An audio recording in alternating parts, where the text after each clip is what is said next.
How ready? That's the question. Pretty much. I'm only 72, and I've only been reading around for 40 years. Thank you for coming out on an October evening, which is always a little fraught because you're never quite sure what the weather's going to do, but tonight it smiles. And we start the program tonight with, just to explain a couple of things. Nobody needs to ask where the toilets are. They're down the stairs and round the back. Okay? If you need them, it's always good to know. Okay? And we're going to be fairly swift, so we leave space for the open mic at the end. And the first person on here is Miss Claudia Gary, right, who is very well known in poetic circles in this neighborhood. And the whole of this, actually, whole neck of the woods up to DC and beyond. And she is usually known for more formal poetry. In fact, she gives classes in the villanelle and the sonnet. So she's published in more magazines than I can possibly remember. So please welcome Claudia Gary.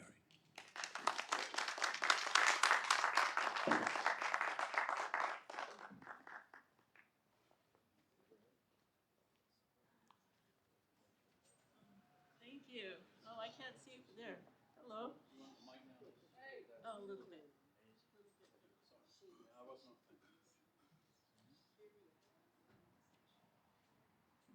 Do I clash? Thank you. Thank you. Okay. So, well, it's great to see you all again. Last year at the same time, it was an adventure, and now we've been through a lot. And I was looking through the poems to read, and I noticed that for a time last year, all of the poems I was writing or publishing were funny. I think that was necessary. Now things have settled down a little bit. I'll start with a necklace. This is in sapphics. Once your life resembled a string of vibrant pearls and beads of mother of pearl, whose swirling iridescent pattern outshone your work days. Nacre's resilience overwhelmed the filament that displayed them. Knots prevented losing them all in one stroke, yet they're scattered over the ground, your lost joys, flaunting their colors. Can a broom or spectrograph help you find them? What new clasp will keep them in place, preserve them? Skillful hands are ready to lift each sand core, ready to hold more. Oh, thank you. Please don't. Thank you. So I had tried to organize these into categories, and the category coming up now is 2020. This one is called Love During COVID. It's a villanelle. Could it have been a whimsical response, an inflammation swirling through our nerves to heart and brain? We did seem happy once, but hit a muscle wall's intolerance to all but flight. If my memory serves, love may have been a whimsical response to multiple stress fractures, circumstance that could have leached our cellular reserves longer, collapsing hearts and brains at once.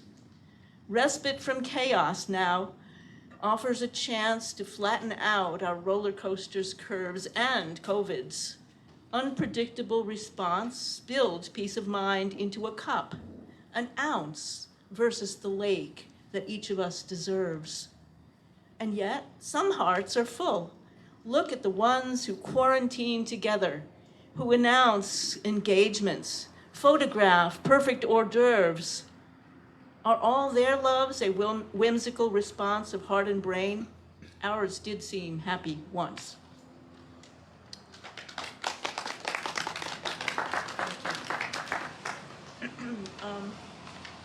This is called Odd Vibrations. also 2020. It actually, I'm going to try to settle down a little bit. It's based on an earthquake that happened in 2020,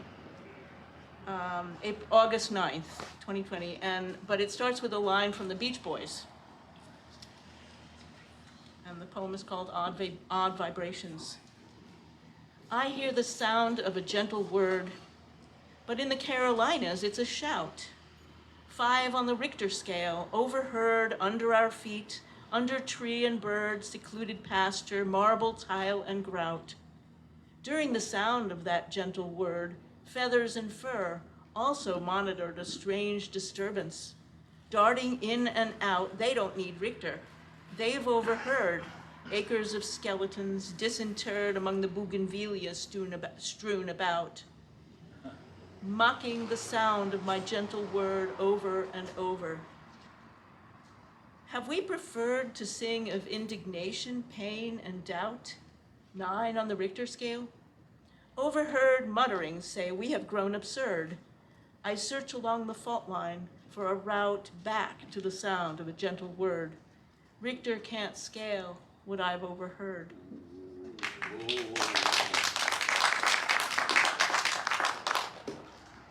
Now this is called becoming. This is getting into the category of being human and spiritual ideas.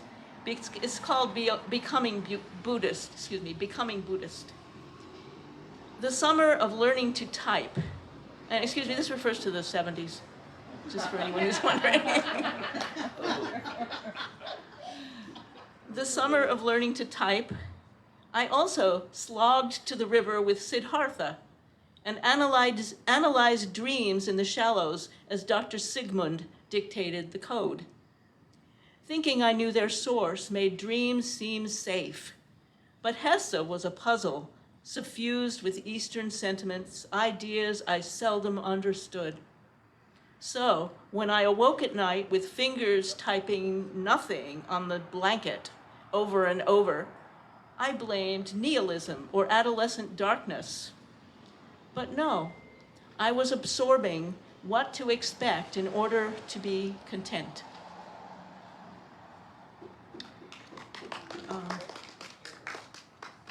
Thank you. Holiday Ghost. And this is in the voice of a ghost. After the feast, I linger to watch you pack your dishes into one yawning machine, leftovers into another. Your family's voices, faces, gestures are gone for now. It's time to deal with me.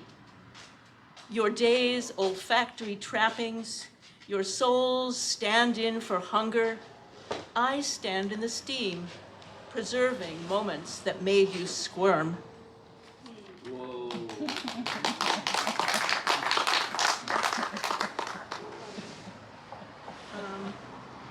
This is called good old-fashioned surveillance.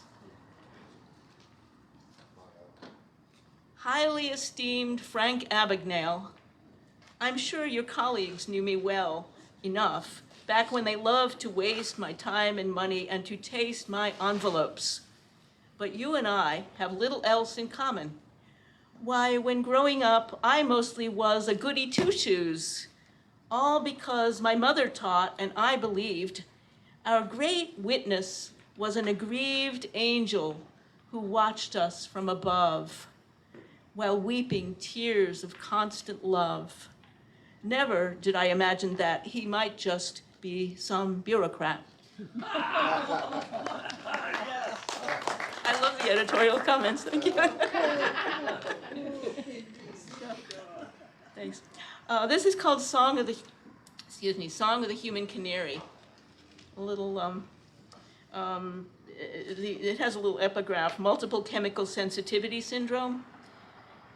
Symptoms occur in relation to measurable levels of chemicals, but the levels are below those known to harm health. Song of the Human Canary. I will have borne the brunt of it before you even notice. A scratchy throat, dinners that sit uneasily, a soreness you thought belonged in urban life. By then, my gait will swerve. My senses clamor from the knife that stabs each fragile nerve. You'll wake and rub your itchy eyes from lavender perfume that tickles them before you rise and stumble through the room. That's when you'll launch your marathon to save the world, but I'll be gone. That's not about me, by the way. But it is about some people who are sort of just a harbinger of what's to come. So this is called let me see. Time check. Okay. This is called To One Who Asked, What is a Melody? This is a sonnet, as some of the other ones have been too. To one who asked, what is a melody? It's what I most remember as I leave the concert hall, ending that prompts beginning, echo that owns the power to receive my question why and keep my senses spinning. Simplicity defied, it can unfold into an origami chandelier and then a lunar landscape, silent, cold enough to make me ask what landed here. Borrowing shape from words, this wordless sound blossoms into a solitary rose whose petals break away, scatter around the hall. Did you imagine it would close once woodwinds, brass, and drums were on the shelf? It only now begins to be itself.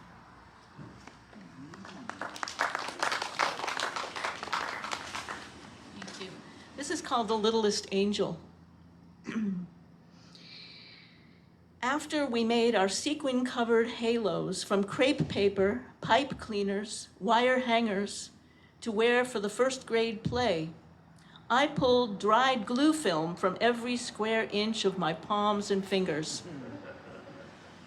Our star was perfect for his role, with dark, thick lashes, gleaming eyes, angelic aura. Years afterward, I learned he'd never reached his 40s. Was it suicide, AIDS, war? He paid a heavy price for coexisting with brutes and yet avoiding malice, for peeling off the newest layer of skin whenever it became a callus.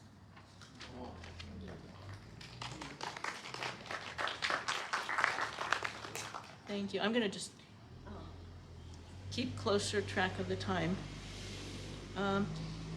The mad scientist subjects. Now we're getting into science fiction and science. Okay. Here in the lab coat pocket where we ride, our galaxy, between odd scraps of lint and roughly scribbled theorems, we're beside ourselves with astronomic wonderment. Is this a place where time is relative, an episodic groove that opens toward and then away from starlight? Do we live within a field where each day is a chord, at one moment in an old celestial song? Our universe diffuses while we listen and thrive on melody. Drifting along within our microcosmic trance, we glisten and spark in recognition of our host, who floats, euphoric, still undiagnosed.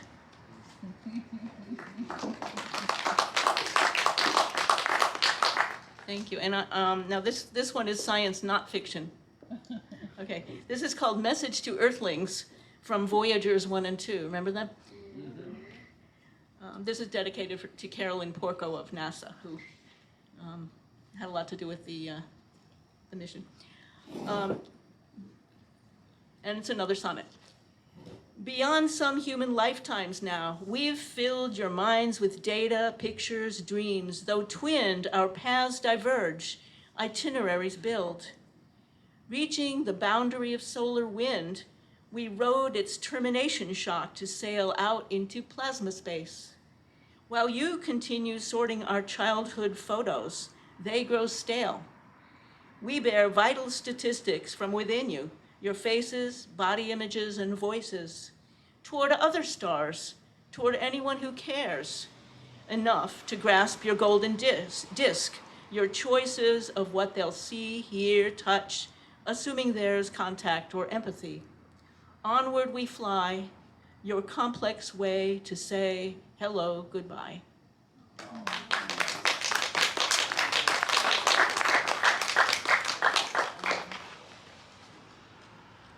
This one is kind of a dream poem. It's called Tornado. In tonight's dream, I am a funnel cloud that dips one spinning toe into the earth, scattering deep-set trees, adjusting brick walls. You hurry to the middle of your cottage and hear my hollow voice as a freight train that looms, approaches, runs through, trails away. The sky no longer green, I turn to vapor, oblivious to wreckage, and to a steel-girded concrete, last resort, safe room that has protected you. You are my heart. Whoa.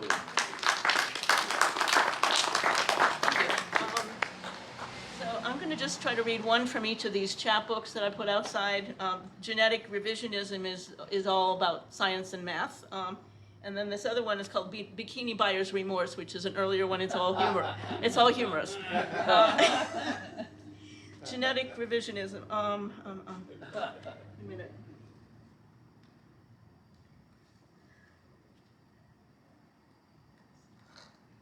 Something very short from this.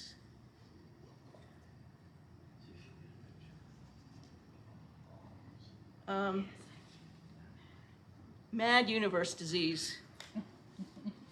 Becoming spongiform, it must acquire gaps, black holes, but will not stop its quickening expansion, turning each hairline fracture into a mazy crevice. The flower of our wisdom will be to name its madness. And then Kurzweil's Conundrum, which is a limerick about Ray Kurzweil. There was once an inventor named Ray who so wanted to lengthen his stay that his brain booked a trip on a silicon chip in a cyborg.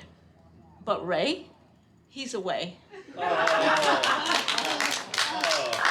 Thank you.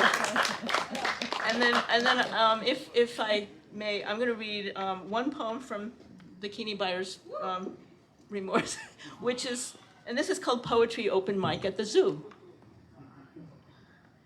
1, 2, 3, 4, 5. The 5 little quatrains, each one spoken by a different animal. The first one is the giraffe. My head, when I'm not grazing, commands a lofty view. I look for truth above the clouds, and therefore above you. Rabbit. When stumbling on a new idea, I turn and dart away to find the warmth and shelter of things I plan to stay. Vulture. The only time I glide and soar and swoop around the air is when I smell a nice, fresh store of carry-on down there. Yeah. Yeah. And then skunk. Expressing gutsy sentiments is my forte. So if you're one who craves sensation, come on and take a whiff. And finally, I'm going to close with the gorilla. I have tremendous presence. I'm clever without peer. If I were not behind this glass, you'd hurry out of here.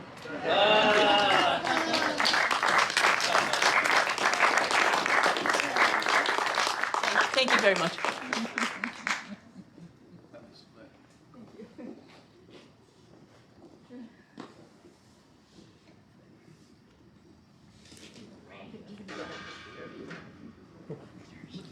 That was excellent, Claudia. Thank you. Now we move on to Art Council member, esteemed poet in the region, who again is published in more places than you can think of, and he's recently become international. He's been on Zoom programs which go all over the world. Will you please welcome Mr. lose the jet.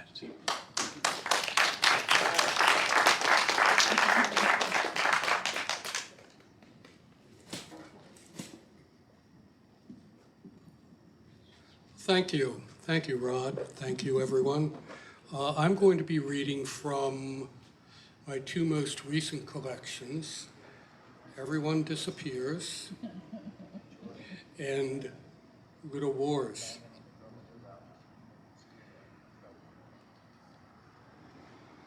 And I'm going to start with the eponymous poem, which is actually titled Why the Ocean Tastes of Tears.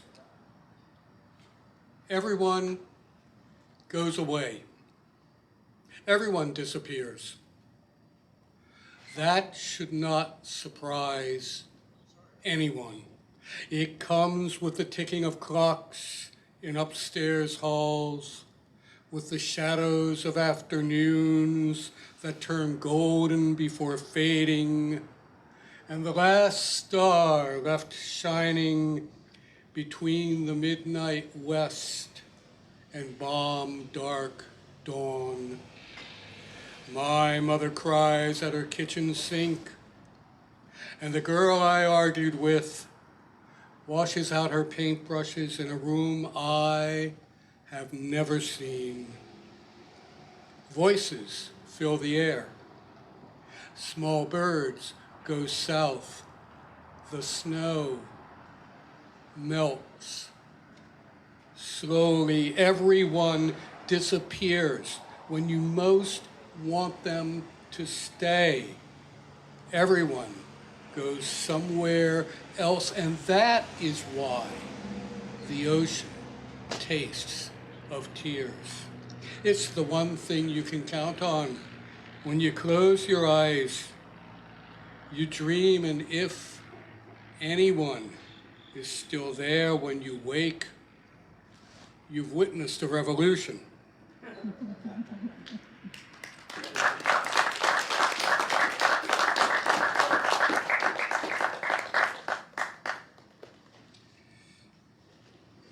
See if I can even find him. Here he is, Seamus.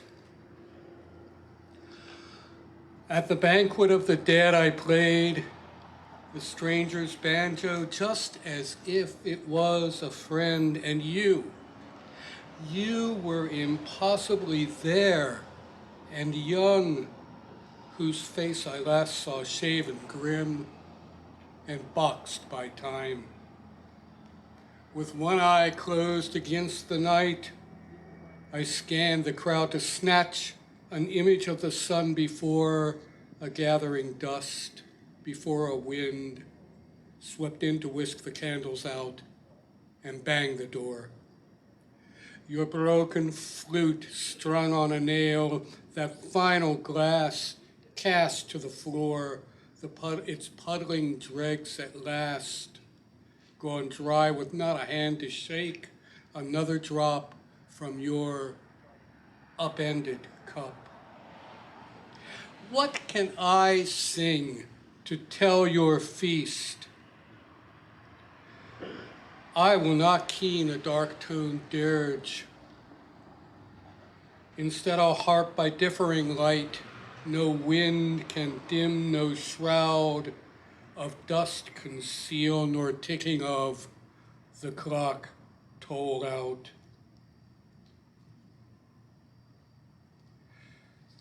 Nightmares.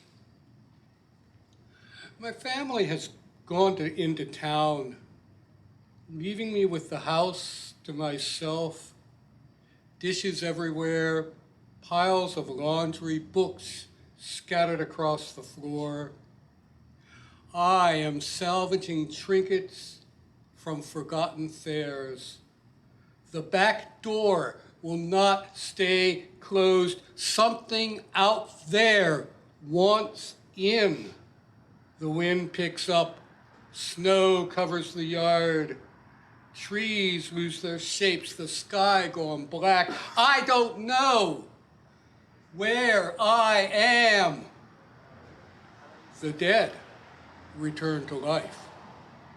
My mother saw them walking on the ceiling and then went up to speak with them. When I was a child in the darkest night hour, the grandfather clock at the foot of the stair would move through our rooms when it thought we were all asleep.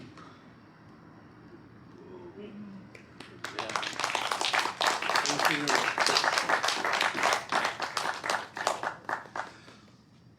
Holding. Things shatter with the force of holding too long in one place. Ease up on that throttle grasp, but before you choke, the air that day was tuned a crystal pitch, and then the smoke. Paper strips feathered from the sky, and on each strip a name inscribed. If you paused to count them, one by one, the dust could swallow everything. A word burns when held back, as if a searing coal lodged in the throat, cast down from unimagined height. And might one word atone for everything? Write this then in your ledger, where you keep your darker dreams.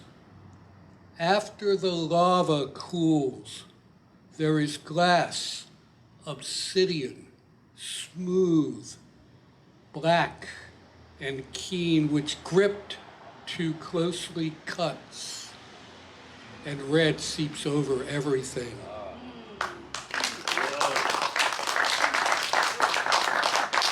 Thank you. If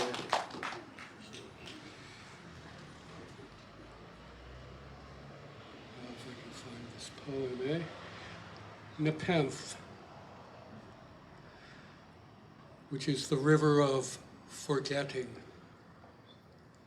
That time we were starving.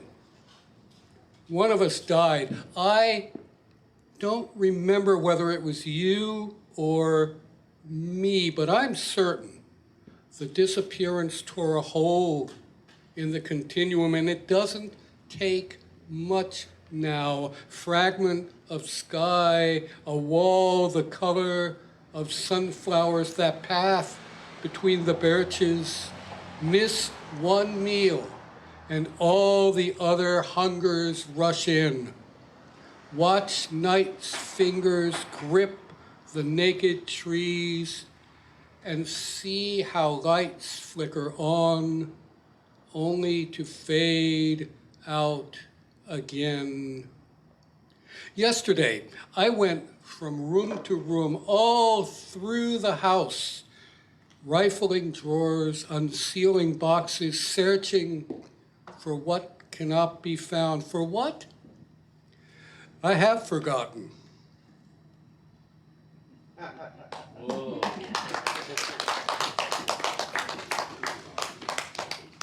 Vanishing point, ach du.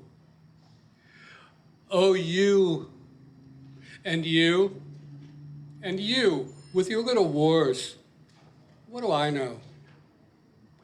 I was on my way to the dry cleaners when the news came. No, I was making coffee, and no, I had just stepped out the door when the phone rang. The radio announcer interrupted my favorite songs. Planes flew over too low.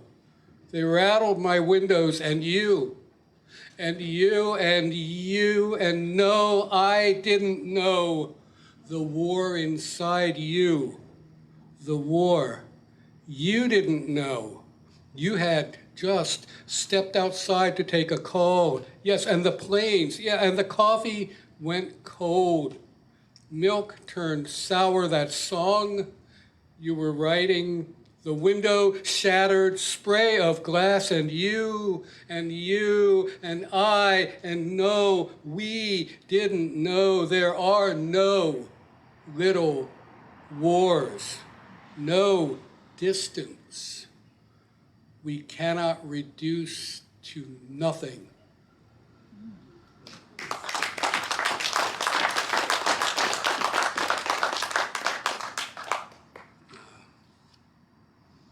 I guess the poem that I read earlier, Holding, has some references to an event that happened just a little over 20 years ago.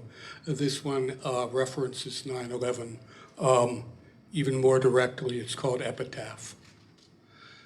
You wrote my name in stone, graved it in brass, called me hero because that day fire dropped from the sky to brand our city. I was there and did only what wanted doing, no more.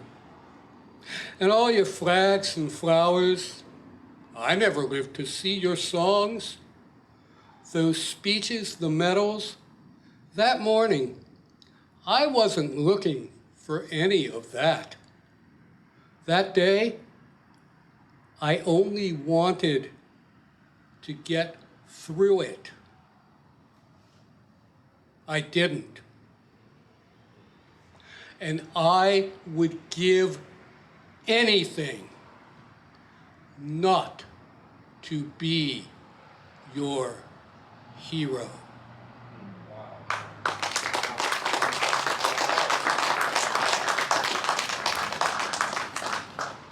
Thank you. A war story. Here's the book with torn pages. Only half remains to be deciphered. And here is the house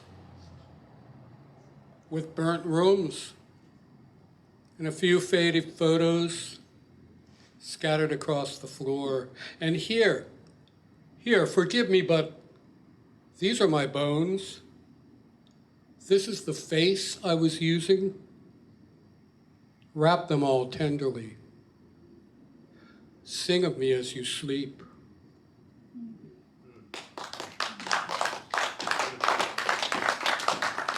And now here's a poem, and it is based on a real human being. There's a photograph. It's in the Boston Museum of Fine Arts, and it is of a little girl. Her name was Tereska, and she was a refugee in 1948, an orphan. And she was asked, the photograph shows Tereska after she had been asked to draw a house, the chalk house. After the guns stopped and I began to see that I was saved and thought I might crawl out of the latrine that was my cradle, when the air fell silent, the small rains driving down the dust to ground, they collected us from the cellars and broom closets, from alley corners, and from blasted fields. It brought us to this place of rooms and open windows, empty as a belly, where I could not sleep from weariness with the way the long night went, unpunctuated, waiting for the siren's blast, the tramp of boots along the stair that never came. And morning brought the song of spoons and soft-voiced men who said, child, draw us your house, the house where you were born. And I could not. The edges would not form, nor walls nor windows, none could I recall. I stood cold chalk in hand before the slate, scrawling misshapen circles on the black ground, a house no architect could dare design, all broken curves and scattered line, a dizzy, tangled mass of strokes, all adding up to nothing but a sprawl of holes. and not one deep enough to crawl inside.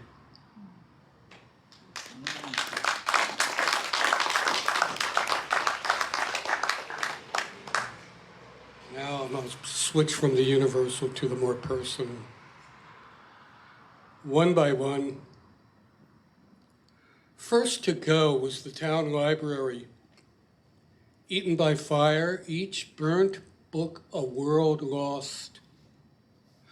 Then the apartments I cohabited with cockroaches, bulldozed to make way for a new city. All the places I once breathed and walked, vanishing, one by one.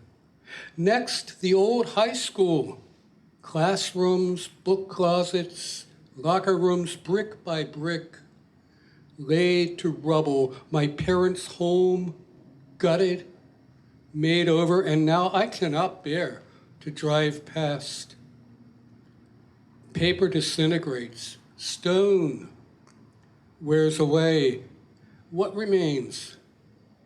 I chant the names of things long after they have gone, one by one, book, bed, desk, brick, tree, street, mother, father.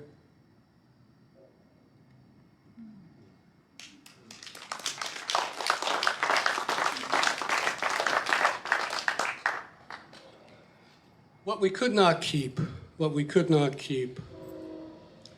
Summer porches wrapped round shingle-fronted rooms, aroma of strawberries warm from the garden out back, roadside dust raised on dry days to settle silver among ragged robins, air thick with thunder's promise, rustic cattle guards, bleachboard racks for milk cans, unseen trains, slow as they pass through brickyard towns.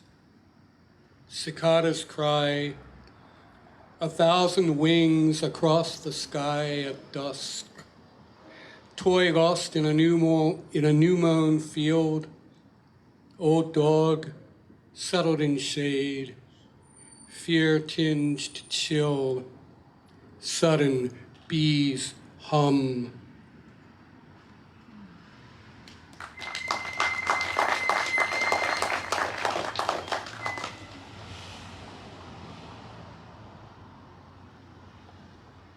Where are you?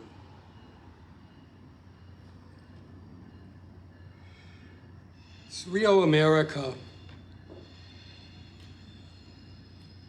Autumn, 1994.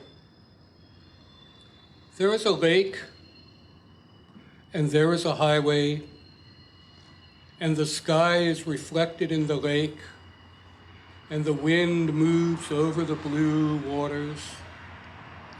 There is a tall building beside the lake, and a path that circles the lake, and cars that pass on the highway, and people are walking on the path around the lake, and it is autumn, and the sun shines on the lake and on the building, on the people and on the cars passing on the highway in the afternoon.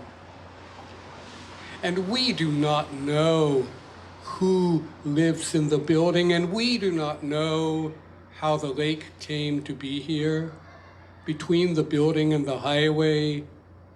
And we do not know how long the sun will shine. And we do not know where all the cars are going. We do not know where we are going or how long it will take. And we do not know who we are, only that we are. And the lake is, and the highway is, and the building and the path and the wind and the sun this autumn day in America.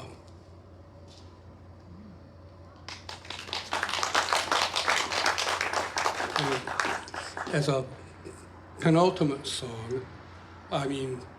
poem, you know, there really is like this very smudgy gray border between song and poem, and the trains help us to find that border. But you will see just after two more poems from me, you will see just how fragile, how ephemeral, how tenuous that supposed border is between song and poem, because, you know, Rod and his combo are going to just, you know, they're just going to tear that border down. Yeah. No more walls. Already working on it. You know, just tear it down.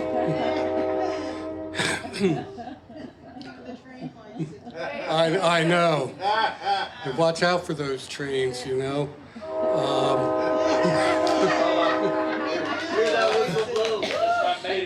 I love this. This is so lovely. With an army at our gates. And this is a freight, too. It's going to go on for a long time. You know that, right? All seriousness aside, even up to the final moment, before the walls of the city collapse, people go about their usual business. A man washes out his socks in the sink. Someone runs to catch the subway. A girl in a cafe orders salad while thinking about the argument she just had with her lover.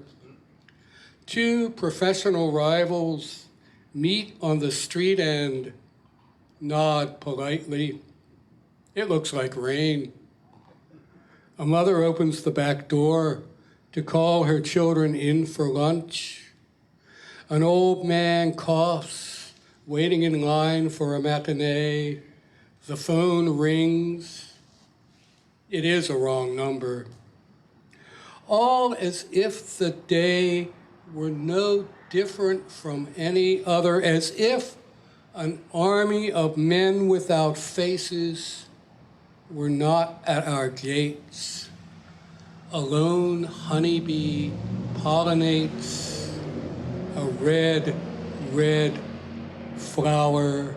A little girl starts singing and refuses to stop. She sings even up to the final moment, even after it.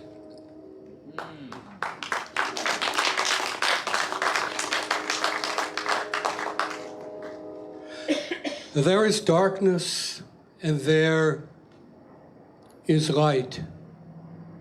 Somewhere dawn opens the sky, even while here night closes her fist. No eye is shut so tight a star's kiss won't pierce it. Thank you very much, everybody. Copies on sale outside.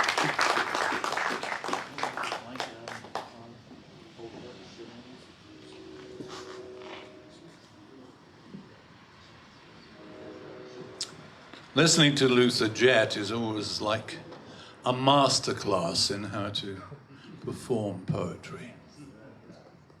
And I hope we all appreciate how great that was.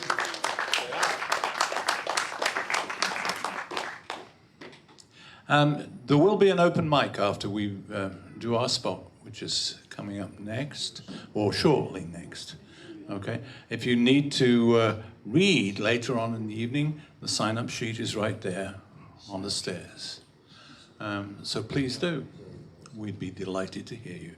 Right now, we're going to take about a 5-minute break. You may go out to the little bar out in the front here and buy yourself a wine for $5 and a beer if you want. Okay. Or you could just sit still and wait. But we will be about 5 minutes. We're taking a break so people have a chance to readjust. Thank you very much. Okay.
Incidentally, everybody who reads here tonight, or most of the people who read here tonight, have got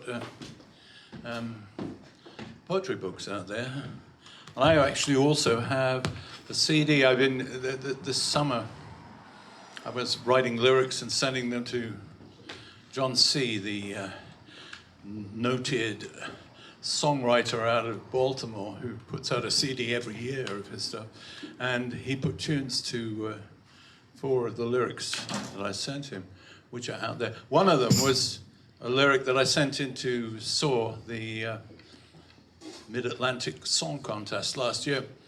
And it's quite expensive to send into SOAR. I mean, they use the money for good purposes, so I don't really resent it. But I didn't have a lot of money at that time, so I sent in 1 entry. And It won a big prize. it won the Gold Award for lyrics.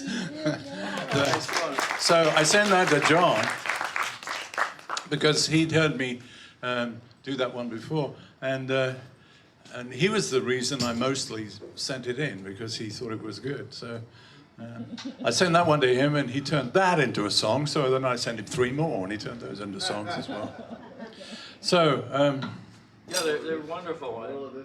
Ironically, he hasn't won any prizes himself, but he should. But you have. Your lyrics make him win. anyway, there's 4 co-writes on this little CD out here, which I put some up there for sale for $5, which is a bargain. And of course, there are other people's poetry books out there as well, but this one I still have a few left.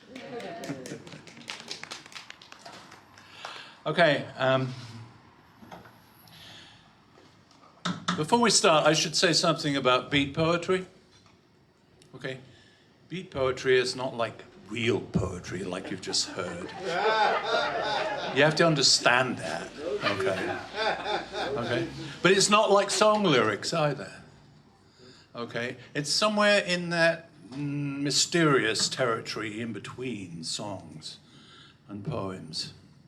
And I actually give a presentation on it, which I get paid $100 a time for doing, with Maryland Writers Association. So I know a lot about it. Anyway, I have to tell you, you can't judge beat poems by the same standards as songs, and you can't judge beat poems by the same standards as poems, like we've just heard from Luther and Claudia. Okay, they come somewhere in between because they're intended to reach an audience who has come out to hear music, not to hear some guy spouting poetry at them. So you have to make it a little more accessible, and so the thread runs through it. And sometimes you throw in a chorus or something else, which reminds them of a song, and then it's accepted. And people come up to us afterwards and say, well, I don't normally like poetry, but I like your stuff. And that's because it isn't really poetry, but it's I'm not going to tell them that. Anyway, I couldn't possibly do this for the last 9 years without my buddy here, Mr. Ron Goad, percussionist extraordinaire, and eccentric bass player, originally from Holland, who is now American through and through, Mr. Niels Jonker. You hear these guys, and you understand that they are not reading music when I'm doing this stuff. They're reading the poem, if it is a poem.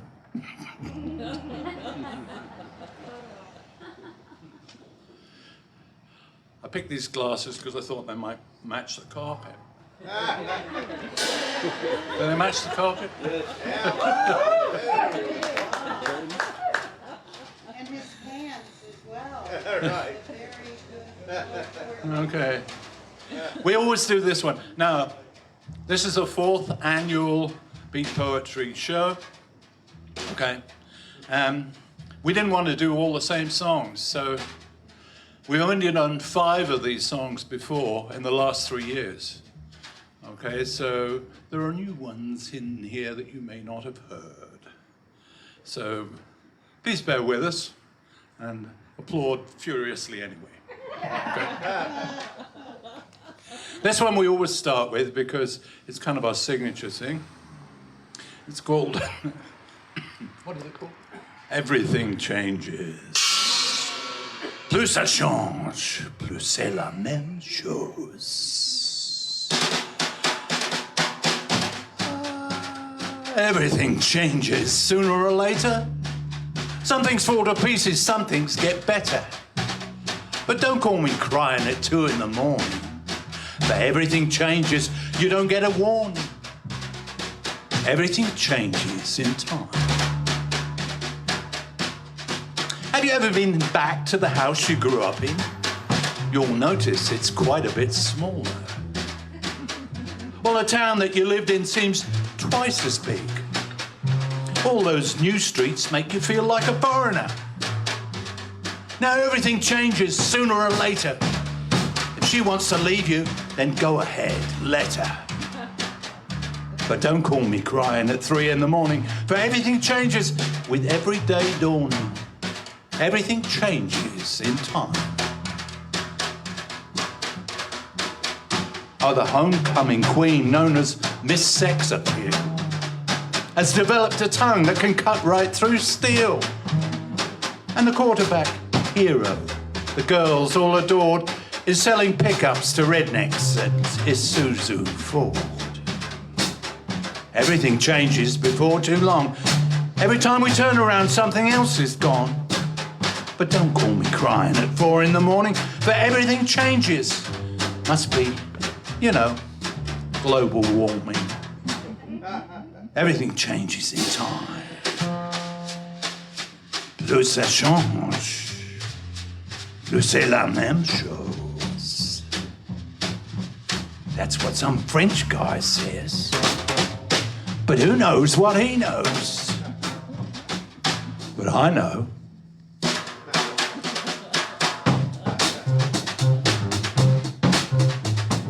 Everything changes, not just the weather. Some things fall apart now, some things come together. If it isn't getting bigger, then it's getting smaller. If it isn't getting shorter, then it's getting taller. If it used to be a dime, now it's $2 or $3 at least. If it's not coming in, well, it must be going out.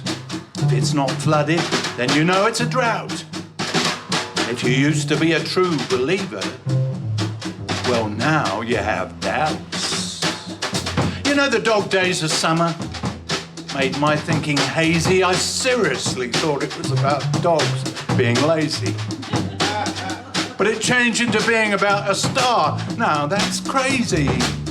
So I went out for breakfast, but it turned into dinner.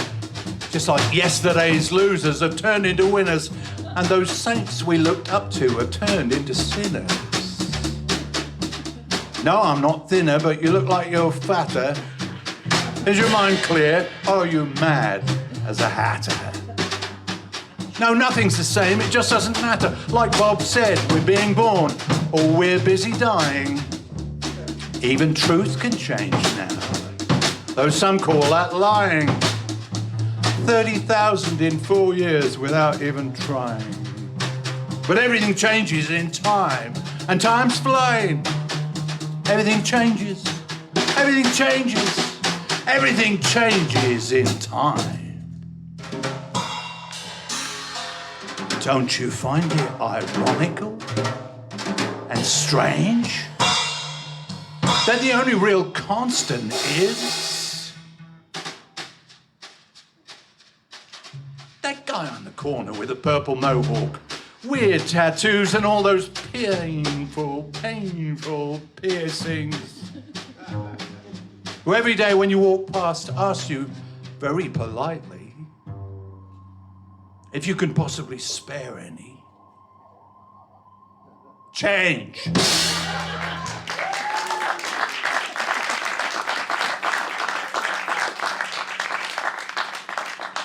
Thank you very much. Now this one is kind of, it could be song lyrics. Maybe it will be. Who knows? It's a little, it has a thread running through it though. I did this as a song, but it had an upsetting ending, so People didn't like it, so I said, okay, we'll ditch the ending, we'll redo it and have a happy ending. So it now has a happy ending, and it's a love song. It's called Motel Reflections.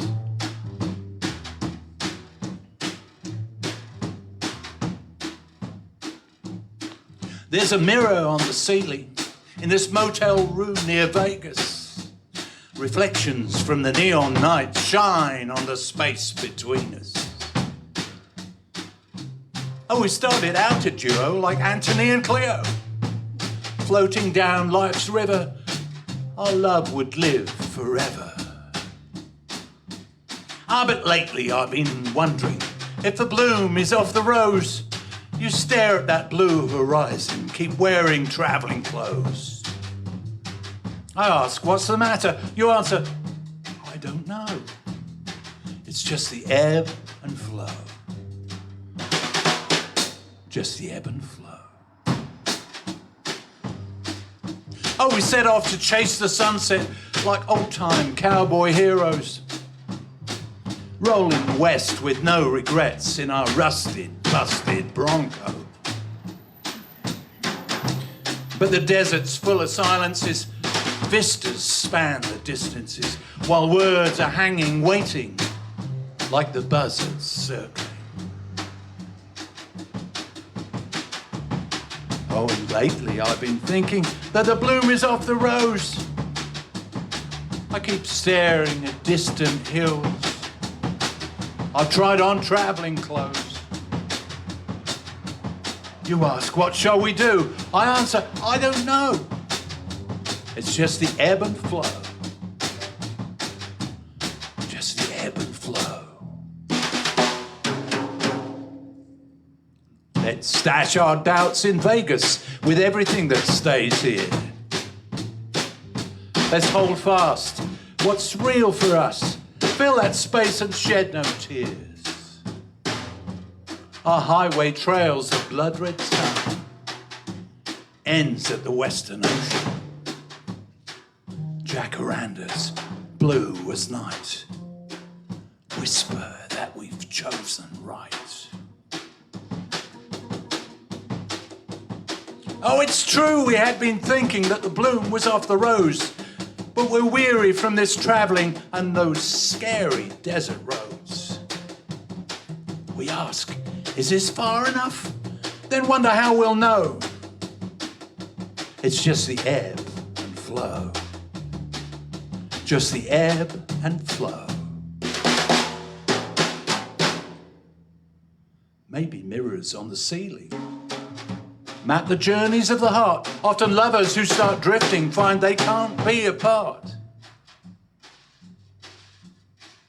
No one knows how love behaves. We'll ride it like the ocean waves.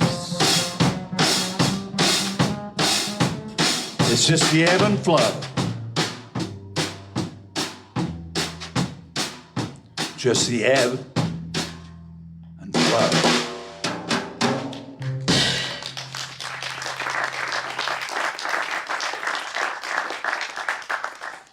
Thank you. Okay, this is a kind of a political poem. But not really. It's about Francis Scott Key's monument up on the hill there.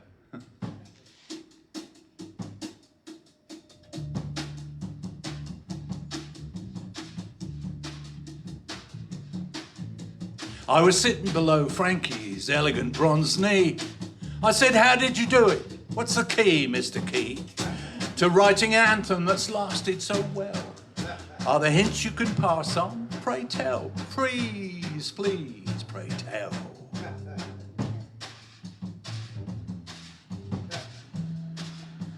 He conferred with the blue jay perched on one finger, who screeched and gurgled.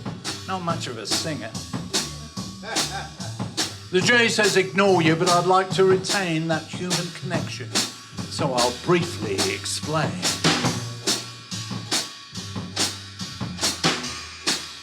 Here's what I know, well, what worked for me. Don't bother with new music. Choose an old tune that's free. A rousing drinking song is good. Ignore where it came from. The one I chose, ironically, was British from London.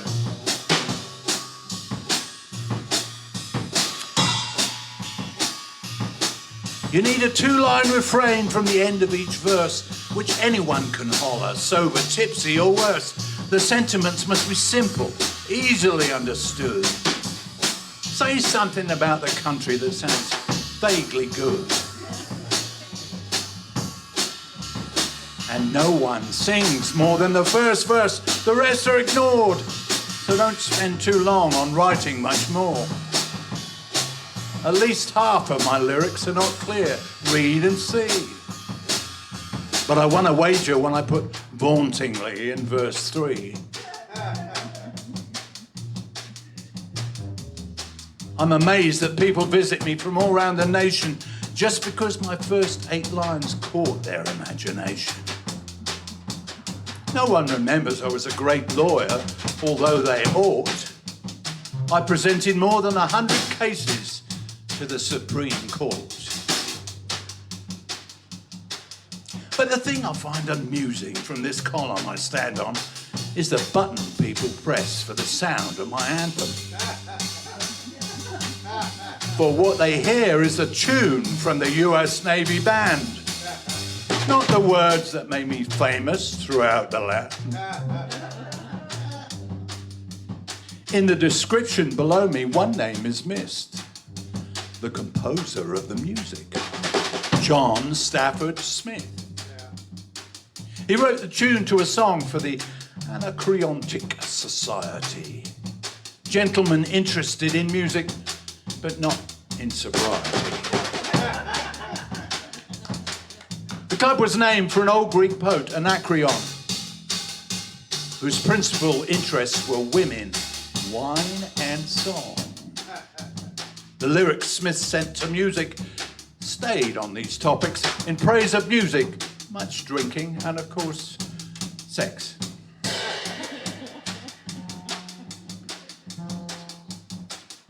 Remember I was talking about a 2-line refrain? Well, if you listen to this one, the meaning is plain. And long may the sons of Anacreon entwine the myrtle of Venus with Bacchus's vine. But this is too much information. What am I thinking? The melody shouldn't remind you of sex and drinking. Wipe your mind clean. Just forget what I've said. Please put all these thoughts right out of your head. If you can.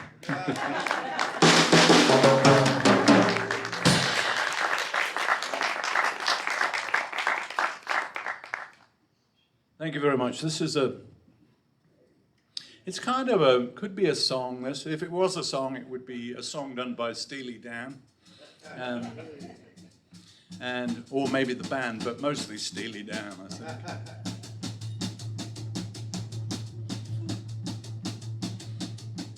Came upon this mystic shaman, wise man, meditating by his cave. I said, "Sir, can you help me, please? I'm not sure I can be saved. I can't seem to find my innocence. Somehow it's been mislaid." He held my chin, gazed in my eyes, said, "Long gone, I'm afraid. And you can't fall back, you know, on those childhood hopes and dreams. Your visions have been pushed aside by get-rich plans and schemes.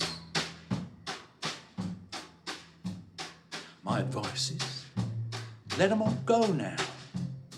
Move forward without fear.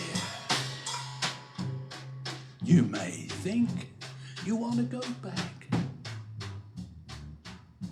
but you can't get there from here." Oh, I stopped by an old cantina as I walked on down the street. I said, "I'd like a cold, cold beer and some place to rest my feet. I'm trying to find my way back home. Well, I've been turned around, I think. The barman said, I can't help you, sir. All I do is serve these drinks. But you really shouldn't worry about what's happened in the past. Home's just a place you hang your hat while life goes by too fast. So I say, let it all go now. Move forward without fear. You may think you want to go back, but you just need another beer.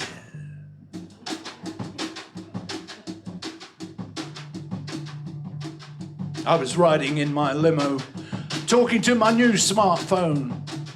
I said, where can I find love and joy, and how come I'm all alone? I think my parents love me, but it seems so long ago. I've searched online, but nothing. Won't you tell me what you know? I'm not programmed to answer that. It's not something I can speak of. But a Beatles song quite clearly states, money can't buy you love. So please, rethink the question. Seems it's money you hold dear. You might like to be loved and wanted, but you can't get there from here. You simply have to persevere. Find all you need is love right here.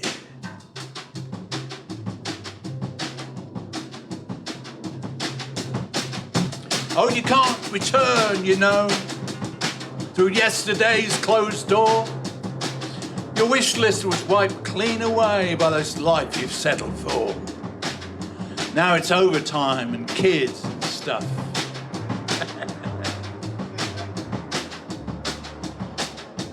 It's in here somewhere. There we go. Plus all that entails. Like keeping your drinking moderate with no sliding off the rails. So you can't seek out adventures, no sly secrets on the side. Do you feel a little like a fugitive with no place left to hide? Gotta let that old life go for sure. Move forward without fear. The past's a foreign country, and it's not the same as here. You can't rewrite your history. That much is crystal clear. There's no point in trying to go back. You can't get there from here. No, you can't get there from here.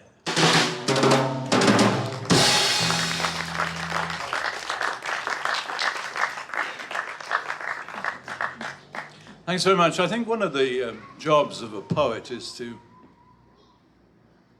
tackle those subjects which most people don't really want to talk about much. You know, the thing that people fear most is not death. It is dementia. Okay? You can't help it, you know? Suddenly, you're sitting there perfectly normally one day and all of this stuff keeps disappearing.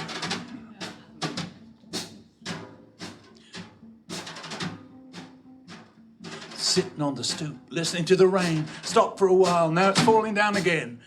Thought I knew where I was before, but the map doesn't make any sense anymore. Listen to the rain.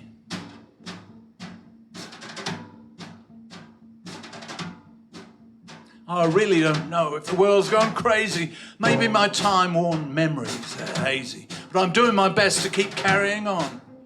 I may know you, but your name is gone. Listen to the rain. If it's clear tonight, we'll see the stars, perhaps the planet Jupiter and Mars. Or the trail of a meteor zipping down from space. You call my name, just another strange face. Listen to the rain.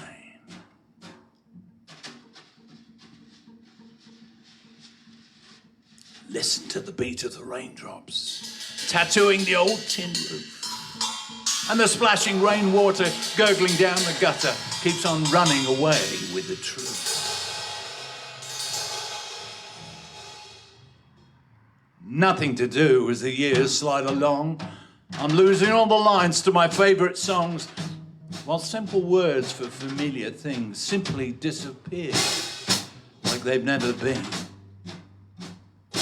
Listen to the rain. It's a cruel trick, this slow erosion. Wisdom wears away. Awaiting is confusion. Sleeping, empty dreaming, endless days. It's a mystery road. Take the mystic's way. Listen to the rain.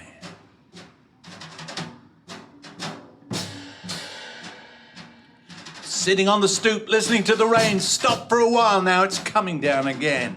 Used to know what was real and true. It's a strange old world we're passing through. Listen to the rain.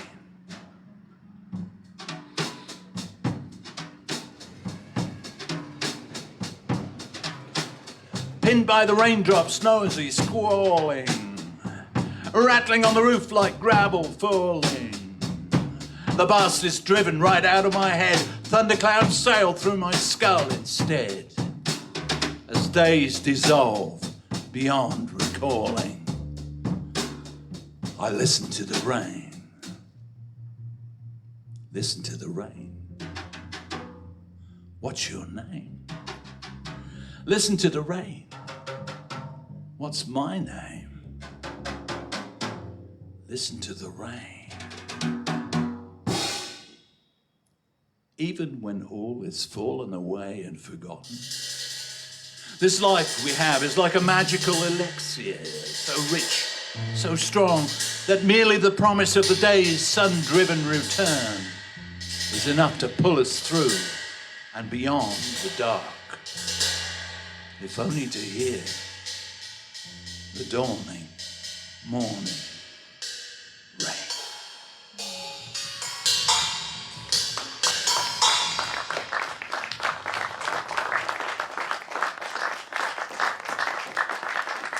Thanks very much. I want to thank you again for sitting on these hard seats for the length of time that you've been listening to us. Okay.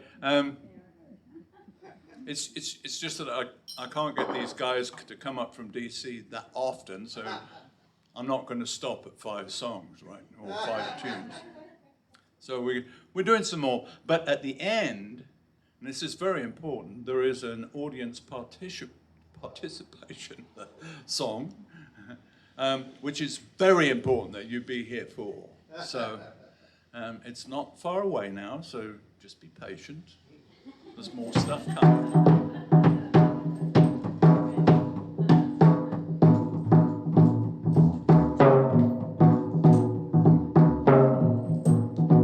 Down in the quarter, they're sending up flares while the statues keep staring their stony stares. The crowd's getting ugly now, they're out of control. I pick up the dice and give them one last roll.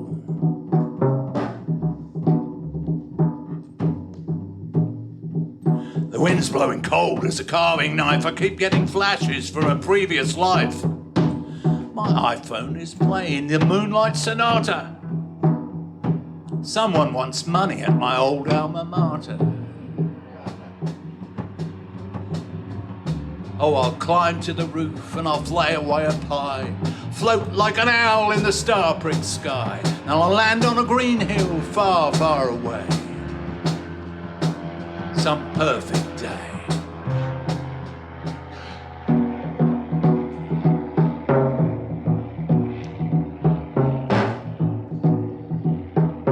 Oh, I sit by the window and watch the paint peeling and try to discover what the evening's concealing. The gargoyles are snarling, the air's full of smoke. You shout, "Good night, Saigon," an old used-up joke.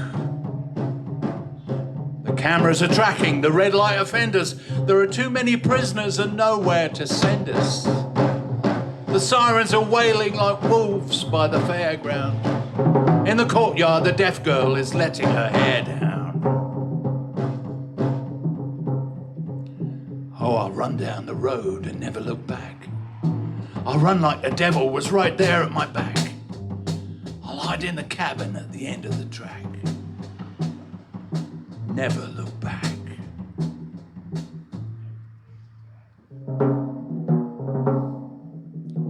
Images slide silent as fish in the stream, gliding from sky to poem, from dream to dream. It's never quite clear what is meant or is seen. There's always water and perfume and skin.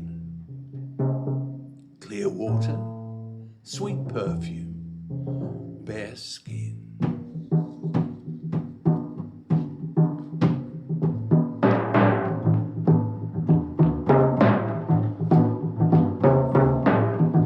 Down in the quarter, they're dancing the rumba. Just another post-midnight in this postmodern slumber. The mob is dispersing, they've run themselves sober. They've had such a great time, but now it's all over. The wind's a weird whisper, now cold in my ear. I've been here before, last night or last year. My iPhone is playing Au clair de la lune. Mon ami Pierrot wants me back in her room.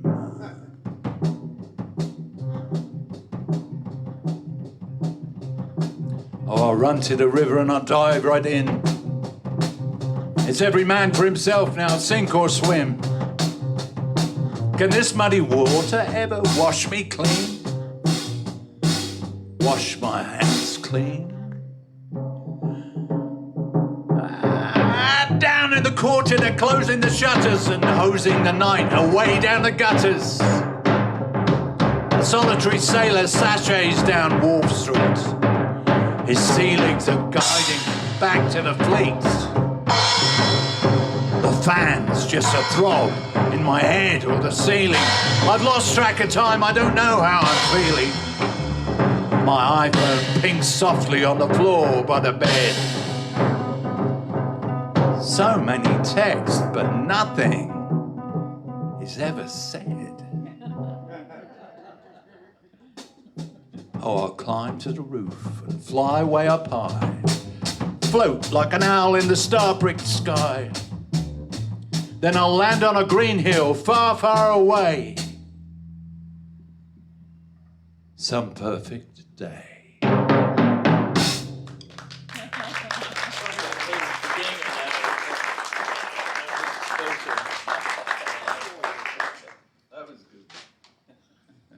That was fun. Okay, here's a poem which ended up a song lyric. So this is a joint production by myself and John C. What I do is I send him the poem and he goes, "You can't make a song out of this."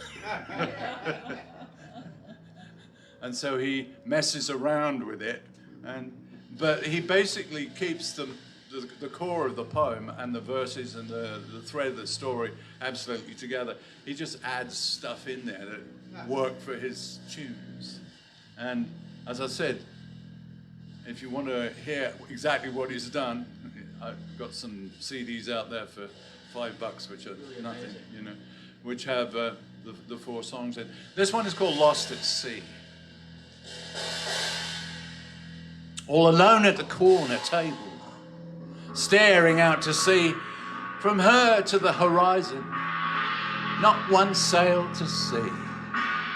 She nurses a margarita, maybe 2 or 3.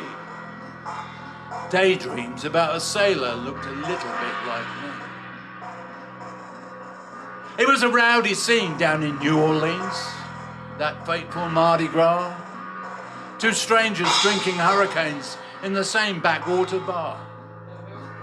She sang along to his old love songs as he strummed that sad guitar. She fell under his spell when he sang about his guiding star.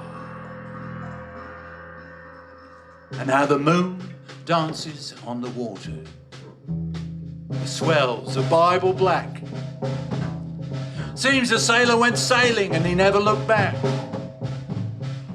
Now he could be in the Caribbean or in the bays of Barbary.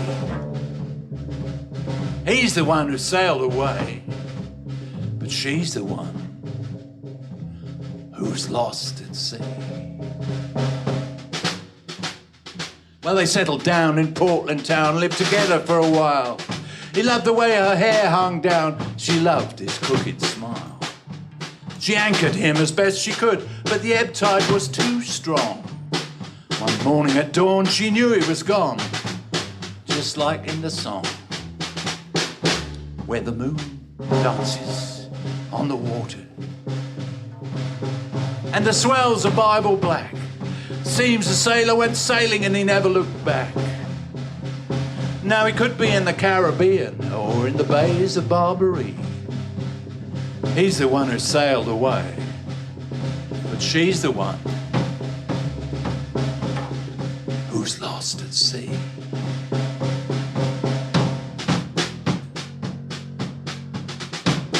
She thought about going back to the plains where she lived so long ago, or maybe drop in on an old friend down in New Mexico.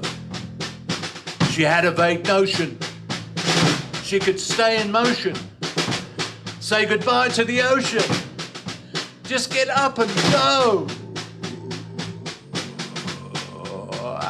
The weather can be brutal all along the coast of Maine.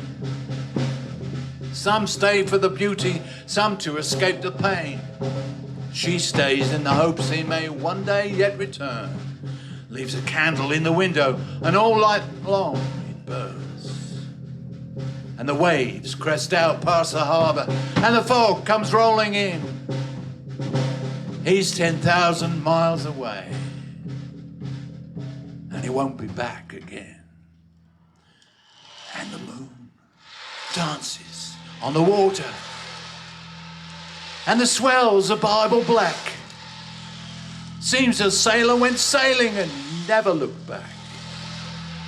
Now he could be in the Caribbean or in the bays of Barbary. He's the one who sailed away, but she's lost at sea. She's lost at sea, lost at sea.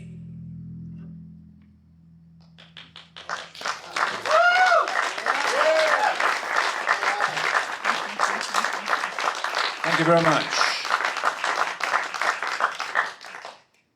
Okay, we don't have many more. You're okay. Shift from one cheek to the other and you'll be fine.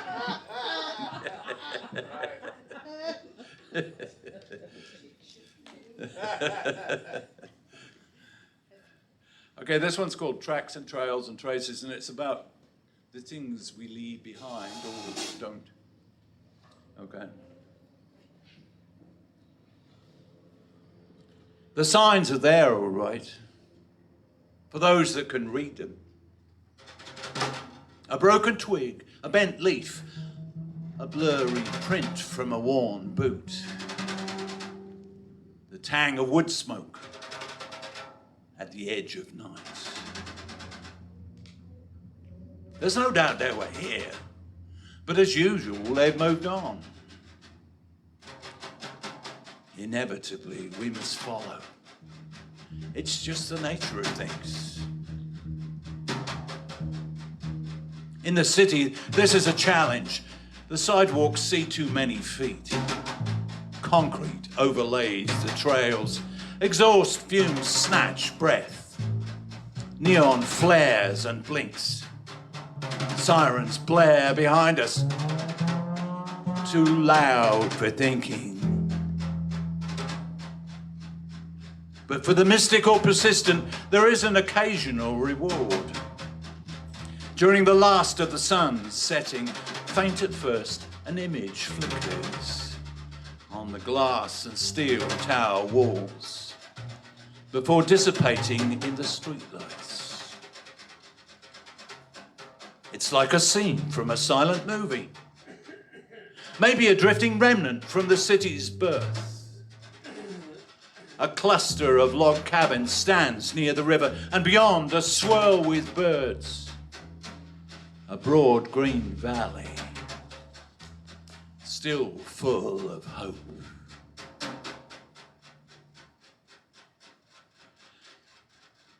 Hear that echo in the canyon?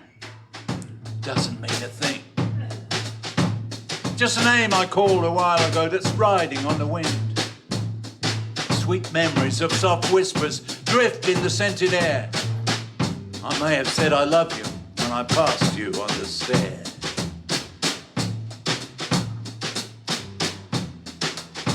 Birds fly past the window, small feathers drifting down. The wind blows through the roses. They never hit the ground. I see a message written on a misted window pane. It reads, "You know you need me so," but doesn't give a name. Message in a bottle, adrift for years and years. The ink is faint and faded. Says, "Weather fair, skies clear. I do wish you were here, my dear. I so wish you were here." I saw sunrise on the mountains turn to moonlight on the ocean, as the desert pulse of the midday sun turned to thunderheads in motion. The ghosts of braves and buffalo still roam the wide great plains. There are pictographs upon the rocks. Now only lines remain. Tracks and trails and traces. Things we leave behind. Clues to say that we pass through as we roll on down the line. We ride the through train. No standing still. Too short a journey. But we're riding still.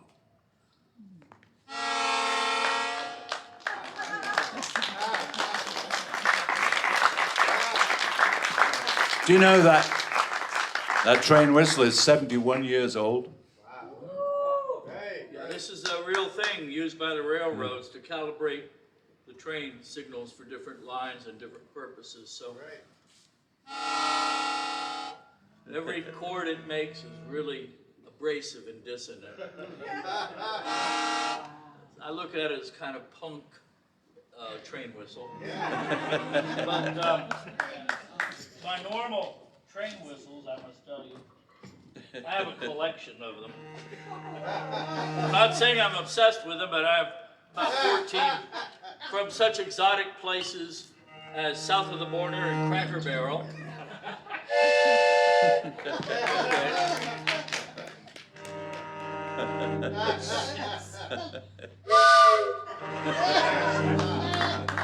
But this is the mating call for the train that runs through here. Thank you. Okay. We're running out of talent, aren't we, here? Let's see. Yes. What about the ocean? Okay, this is we're ending up with two ghost poems. Okay. Yeah, we had some ghosts earlier tonight. Yeah. It's great. This is a short one.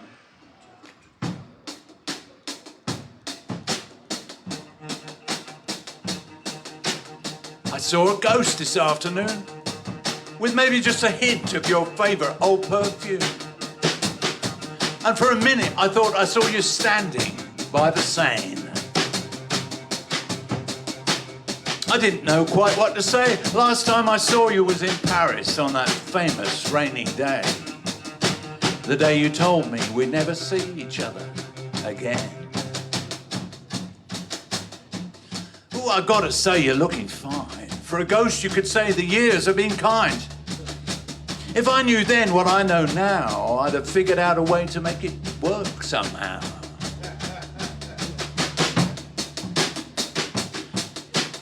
Remember when I went to Spain, believing traveling again would help to ease the pain? Running bulls and drinking sangria by the sea. Time went by as time will do, and finally I no longer thought that much about you.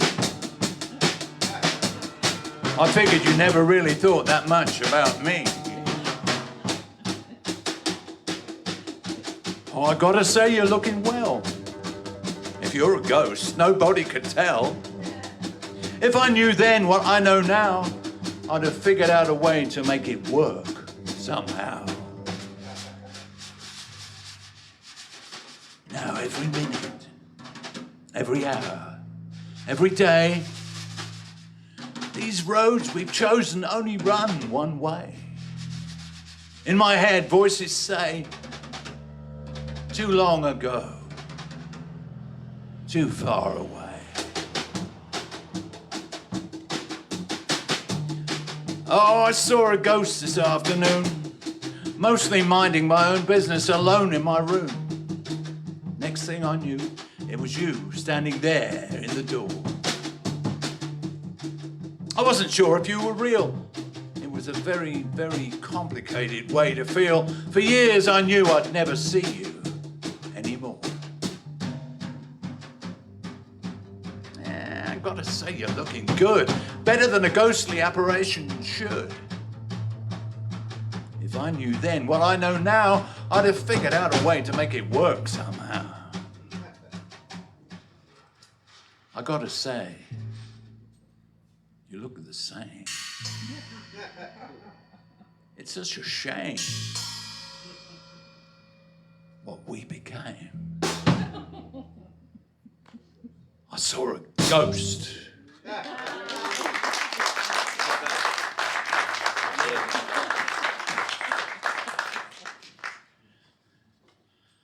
Okay, we come to the last song, okay? Song, poem, whatever it is, okay? This is called New Old House, and it requires audience participation. That's you. Okay. Now, maybe you can all put your masks on so we don't actually spray anybody with offensive germs. Okay. When I put my hand up like this, up in the air, you have to go, ah! It's very important you say, ah, not ooh or eh. It's ah. Okay? Well, that was a good practice. Let's try it for real as a practice, okay? You ready?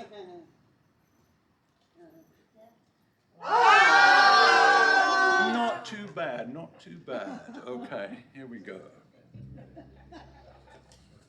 When I do that, now don't mistake it for this, which is something different. It has to be this.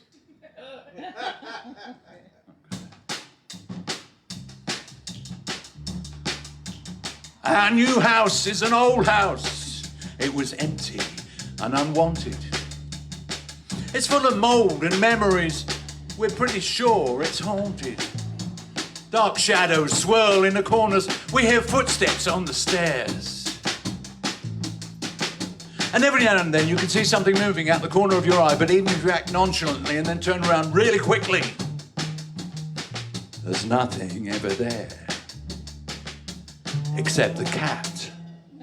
But wait! We're allergic, so we don't have a cat. Well, actually, I'm not allergic. In fact, I grew up with cats. But everyone else breaks out or can't breathe or starts coughing, so we don't have one. So what is this leathery-looking thing, then? It has awfully large fangs. Oh, no, it's not a cat. It's a bat. A vampire bat. It's flying around. It looks hungry. Ah! Our new house is an old house. Creaks and groans and moans. The attic's full of very weird stuff. The basement's full of bones, dried bones. There are shrieks inside the cupboards. Are those chains rattling in the walls? Sometimes we hear people laughing. Ah, ha, ha, ha, ha. But there's no one there at all. Except Bob, watching Dancing with the Stars. But wait! No, that was my fault. I did that wrong. It should have been this. Good response, though. Simon said, Let's get back to the narrative here. Bob moved to York, Pennsylvania. Why he moved there remains a mystery. There's nothing much there except the Harley-Davidson factory. But there you go. Anyway, he's not here. So who's that on the couch? Wait a minute. Leering pouty lips, orange hair, small groping hands. No mask. Oh no, he's tweeting via one of his surrogates. It's an official, unofficial emergency tweet. He has a few loans, more than a few loans, coming due and has to pay his army of attorneys or they won't work for him anymore. He says that unless each and every one of us sends a minimum of $250 to his account by midnight, then he will run again. Our new house is an old house. At the far end of the street, the backyard's full of shambling zombies. They want your brains to eat. There are rats and bats and rattlesnakes, plus possums playing, what else? Dead. And upstairs in my bedroom, something's living under the bed. Oh, it's just a dog. But wait. The dog's at the vet's being fixed. I won't be home till Thursday. We were going to breed him, but somehow his papers got lost and now he keeps growling at the Amazon Prime guy. So we thought this might quieten him down. Just thinking about it quiets me down. Anyway, he's definitely at the vet's. Funny, this animal looks like our old dog. The one that died. Wait a minute, it is our old dog. And he still seems dead. His fur's falling off in patches, and an eye is missing. And now he's snarling at me. Oh no, he's attacking. Our new house is an old house with strange symbols on the door. It's full of ghosts and echoes of those who lived here before. There's a poltergeist in the pantry and ghouls that make us scream. Won't you come and see our new old house where it's always Halloween?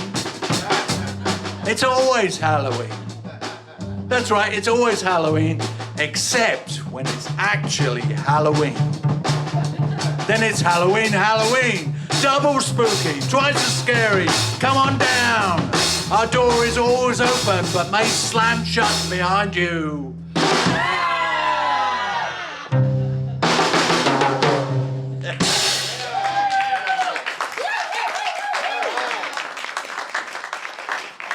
Thank you, that's all we're going to inflict on you tonight. Mr. Ron Goad on percussion. Neil Jonker on upright bass.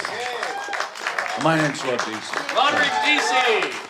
So we'll give it about 5 minutes and we'll start the open mic, okay? And if you haven't signed up for the open mic yet and want to read, the sign-up sheet is right down there. Okay, thanks. 5 minutes, buy some beer, wine, or whatever. That's good. Thank you.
Don't forget to look out on the table there for people.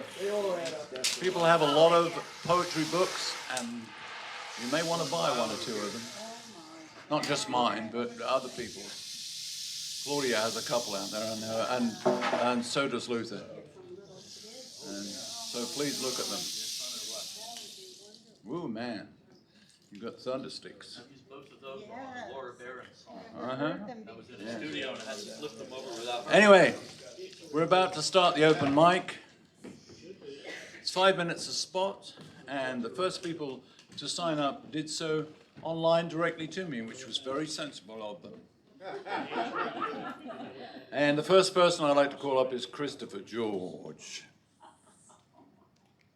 Christopher T. George. Woo! You notice everybody's really old. I can't help that. It's just happens. We forgot to snap our feet. I don't speak posh like Mr. DC because I come from Liverpool and went to a couple of the same schools that John Lennon went to.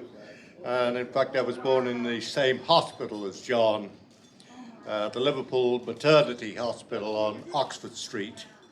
8 years before I was born there. John was the Beatle that I most wanted to meet.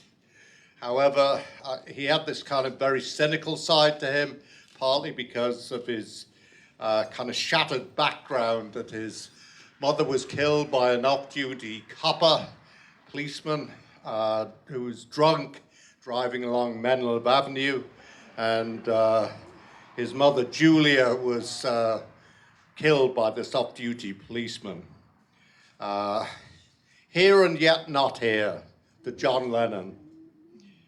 Here and yet not here, the same greaseback hair, the same leather jacket, sweat on the ceiling of the cabin, rocking in the warren, rocking in the womb, here and yet not here. Something else inside, something else driving the gum-chewing Ted, slouched against the smoke-blackened wall. Not just a snide word, a mouthful of knuckles, circles encircling the eyes, crazy squiggled figures, words encircling the thoughts, pitched in a leer nonsense tongue, here and yet not here. Behind the hard eyes, later, dreams from 1 to 9. A dream of guns stuffed with rags, quiet over the fields of war, here and yet not here. One of 4 singing love to the virgin world, yet the orphan, the poet, the renegade for peace, here and yet not here.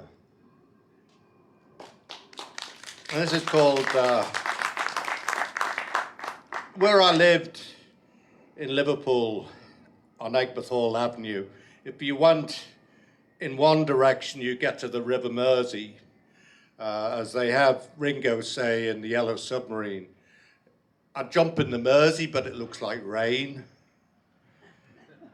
If you went in the other directions, you'd get to where John lived on Menlo Avenue and to Strawberry Fields.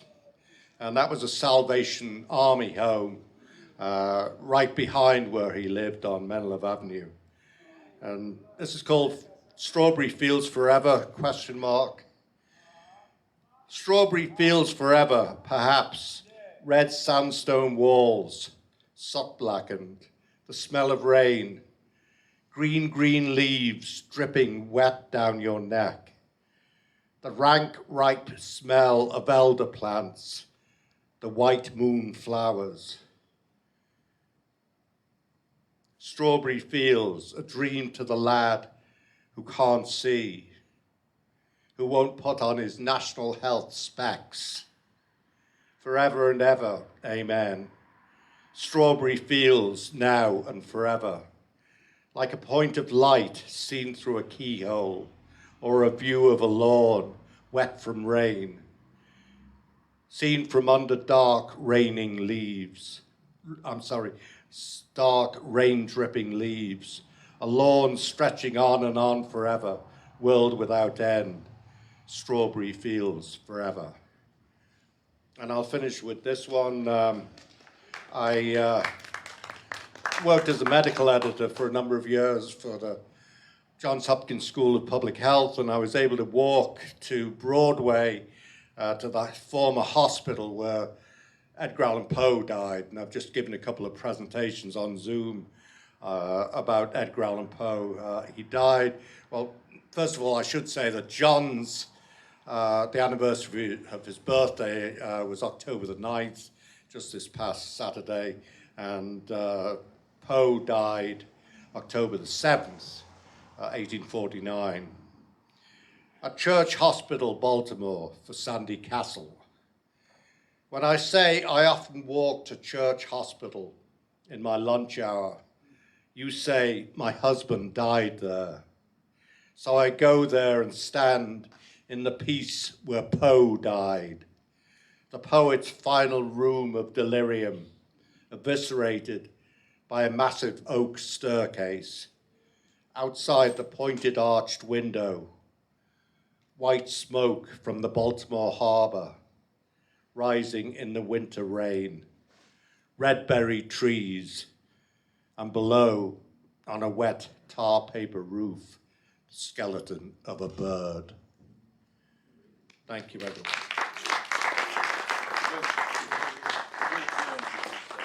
Oh, okay. I'm going to introduce my friend, Dave Eberhardt. Came here with me from Baltimore.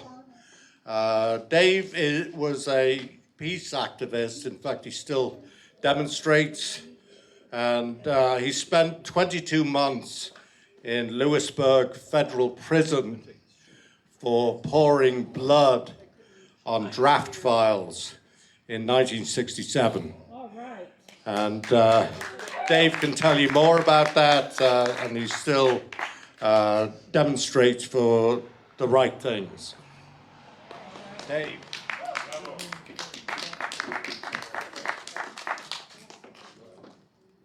Thank you, Rod. You're welcome, man. You a test. It's like Mick Jagger. Testing. Steely Dan for you, Rod. Yeah. Testing. 1, 2. You sound good, man. Chris has been doing presentations on Poe for some time, and Chris, is it available in a podcast? Yeah, we'll have it on YouTube soon. It's the best presentation I think you can find on Poe if you're interested. I usually, if I'm on a Zoom with Chris, will hold up my favorite illustrated Poe. This skull is not static. Notice it's crying out.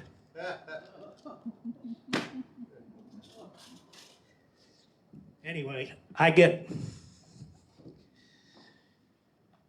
pumped up and inspired to read by thinking of better lines, and I'm going to give you a little quiz.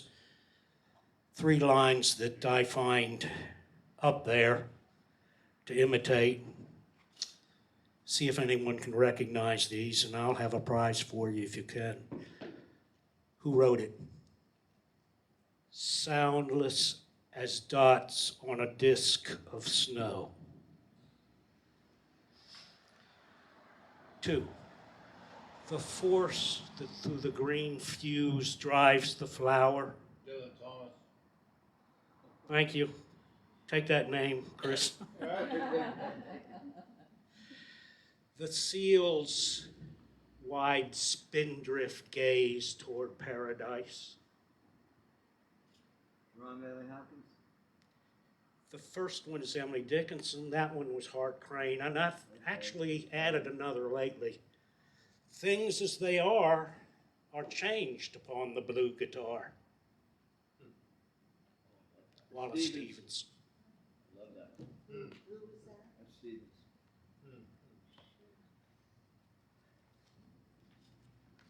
So lately, peddling my peace movement memoir, but fiddling around in my barrel of monkeys for something relevant to Frederick,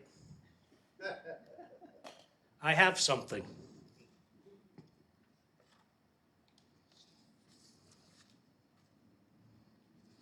A visit to the Monocacy battlefield, Frederick, Maryland, to Lieutenant George Davis in the 10th Regiment, Vermont. Well, it's 1, 2, 3. What are we fighting for? Country Joe and the fish. This is prose and then poetry. See if you can tell where the poetry begins. I find most poetry these days is really prose. The engineers for the B&O Railroad had cleverly, non-violently, solved the problem of crossing a canal over a river where the lazy Monocacy River passes into the Potomac near Point of Rocks. They constructed a bridge across the river that held water. Mules could haul the canal boats a river across a river. This bridge is still there, a fine jogging bike path up from D.C. to Harper's Ferry, the C&O Canal Path. Meanwhile, upstream on the Monocacy in July of 1864, Confederates clashed with Federals at the Battle of Monocacy, south of Frederick, 2,000 dead resulting. What was the mission? To take D.C. for the one, to defend the North from Southern invasion for the other. Was that enough to die for?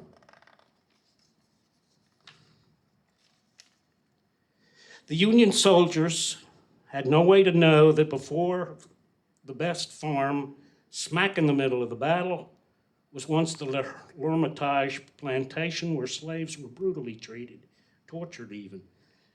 And did the Federals feel they were fighting to free the slaves? Archaeology of the slave quarters is ongoing.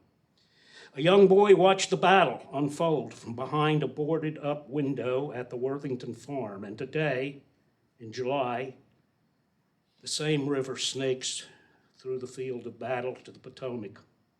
An unimpressive river, shallow, maybe a few good swimming holes, brown in color. The same shimmering heat obtains. The B&O plane trains plow regularly through on the way to Harper's Ferry. No river to die next to, or was it? Is death in battle ever valid? Soldiers in Iraq and Afghanistan, convinced that their sacrifice is warranted, at the moment of your death, what would you be thinking? Inconsolable sadness comes to me at the thought of a soldier's last day in this bucolic setting. Were the grander battles at nearby Antietam and Gettysburg far more gallant fields on which to die, to perish? I mean, the florid lilt of 19th century expression does not help, as in, I have received my death wound. Water, please. Give me water. I hate all wars, but still. To the boys, Vermont, Pennsylvania, New Jersey, in these swales, the bullets kicked up leaves, nicked branches like hail, stones in winter. Oh, Maddie, the boys and me took solace in the river, taking turns, although the sound of musket cannons burns, a dull report, not sharp, too much like popping. We washed our stinking socks. I swear there'd be some lovely farming here. Maddie, although my love for country's grand, I love you more. You and would love this land. If I should die here and you get this, but for cicadas today, all is still. Please thank my tent mates, Owen, Will. And that's the poem. At the state monuments, by the way, you're actually in Vermont and New Jersey, for they own the land.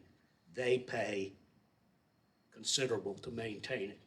Then I'll close with a very short poem. That's all I get these days. I get one-word poems, two-word poems, rampant lizards. But another poem that occurs not far from here, smoke in the valleys, up Route 70 to Breezewood, past Amaranth, the poet's flower. Thank you.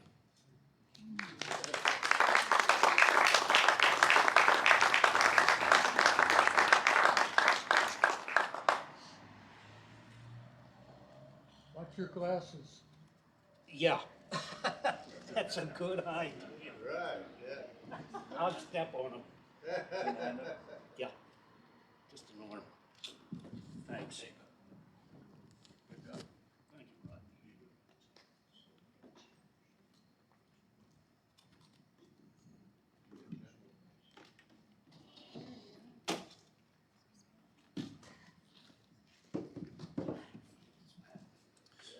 And that was poet Dave Everhart. But just in case you wondered, is 80 years old. So we thank him for coming out tonight and sharing with us. Next up is Patty Ross.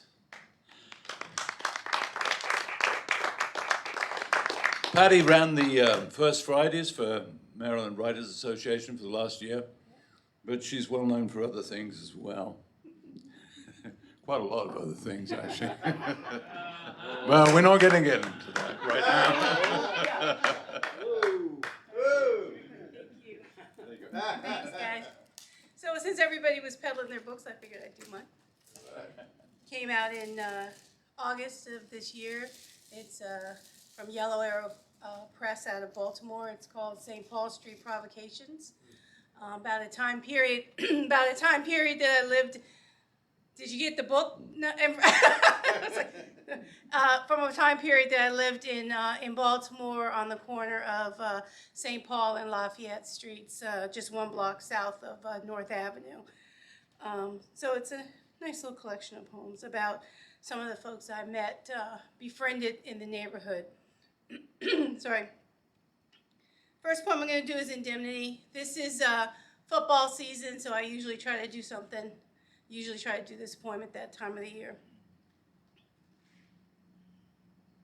It took Colin Kaepernick to take a knee for you to pay attention to me, but not because my brothers was getting killed, but because it fucked up your TV. I thought you were kidding me. A football game is worth more than a black life, given all the struggles and strife, rooted in slavery and a marginal life. Right. It wasn't you, it was your ancestors that started the fight. But can't you see the need to make it right? Can't you see the boarded up houses where I lay my head and soldiers laying on the street dead? Big Mama spent decades putting pretty flowers on her stoop. She tried hard to change the neighborhood troops. And when that nice white man that she paid her life money to, when she died, he laid all her treasures on the street for looters to go through. Now I'm supposed to believe that he cares about me? Stop coming at me with your ifs and buts. I've had enough. I'm standing loud and proud and fearless. Oh, I'm gonna make America great, but the battle won't be tearless. Look at me. I'm all American. Look at the hue of my skin. I'm neither African nor European. I'm straight off the Dixie Plantation. So you see, when the brothers take a knee, has little to do with distant wars or fake treaties, has everything to do with the way people that look like me in this country are being treated. Make America great again? That's a joke. Just ask Big Mama's folk. You know, I saw a pickup truck come over there the other day, put all her things in the back like trash on garbage day. So I went over there and I took a knee and I prayed for Big Mama and for you and for me. And when I raised my head from asking for peace, I saw Big Mama's picture laying face up in the street. Huh. And that nice white man told me get off his stoop as he put the for rent sign over my head. So I stood there for a minute and wondered, You think he gives a damn that Big Mama is dead? Thank you.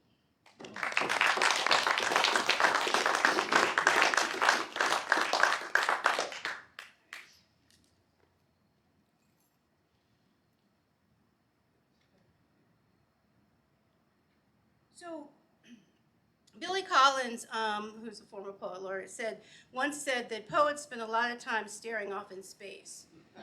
So I actually did that. Bye, bye, Miss American Pie. Drove a Chevy to the levee and the levee was dry. Them good old boys was drinking whiskey and rye, singing, this'll be the day that I die. This'll be the day that I die. As I stare off in space, contemplating the place in which my race will end up from the bottom, up from the ground, up from the worn soles. No bootstraps to hold. Yes, the story is getting old because it was sold to you a long time ago, but not so. You see, repercussions prevail and reparations talk becomes a game involving someone being shamed. And though politicians hold the reins, they remain uninterested as they continue to get paid. And yet, we stand where we stood 400 years ago in the woods, except now it's called the hood. And that old man, no, he's not running the plantation no more. Now he's running gentrification. And while we were trying to catch up on having a few things, we missed the bell that rings on Wall Street. We were busy straining to find something to eat. Well, that old man, he's eating prime beef, just handed us a subprime lease. Robbed of a piece of the American pie, we are left with a black eye. Folks pretend not to see, say they do not believe. Blame the victim. That is always easy as a narcissist leads and the people bleed. American Pie, a song on how to die for the privileged white boy when the rainbow wasn't enough. Looking off in space, I contemplate the place where my race will end up, but I will hold my head up because I know that like cockroaches and flies, we ain't all gonna die. We damn sure ain't dying over no whiskey and rye. So fuck the American pie. Yeah.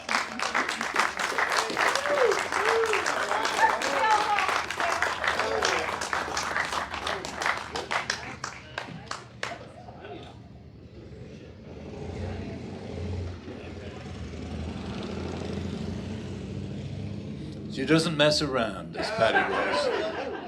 She doesn't pull her punches. Next up, and we've got to keep moving on this because we're approaching the deadline hour of 10 o'clock. So please keep your offerings to the public brief. Okay.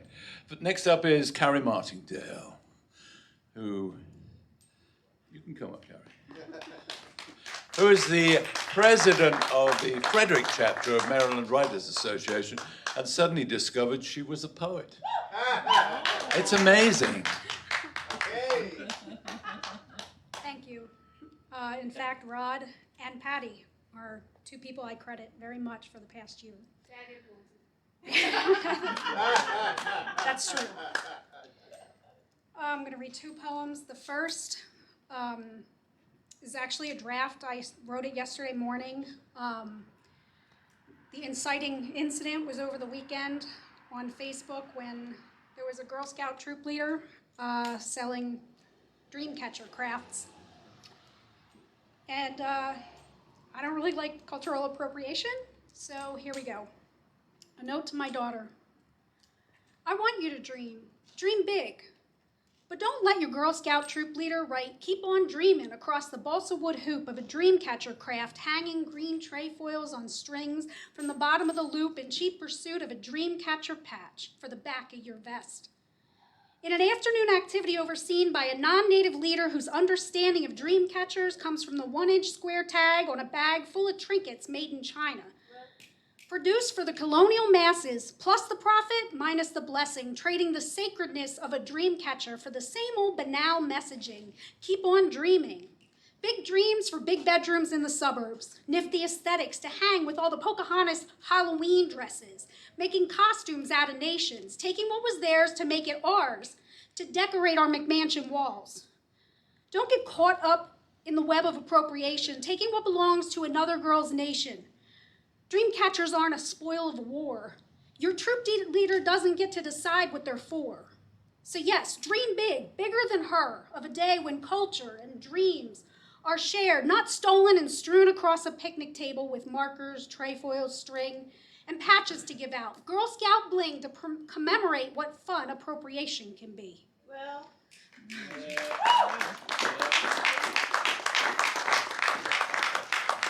And I waffled about which my second poem would be, but in the presence of a great war protester, I decided to do one from the time that I spent as an interpreter in Iraq. It's called The List. Iraqi dinar, Jordanian dinar, US dollars, passports. I can't stop the list. I don't want to. I cling to each word like the bags to my back, my waist. I translate. This one's missing fingers. He lifts the teapot, a stream of sweet hot tea, just like Mom's sun tea. No, I don't have a mother. I have no family, not by my side, not in my dreams. As cold as that seems, that's how I survive the endless days and sleepless nights. Chem lights, Leatherman sunscreen. Temperatures rise. My sandals are melting on the streets. Pants like saran wrap, vacuum sealed to my thighs. Air is sucked from my lungs as I try to remember to breathe. The trail of sweat is empathy leaving me.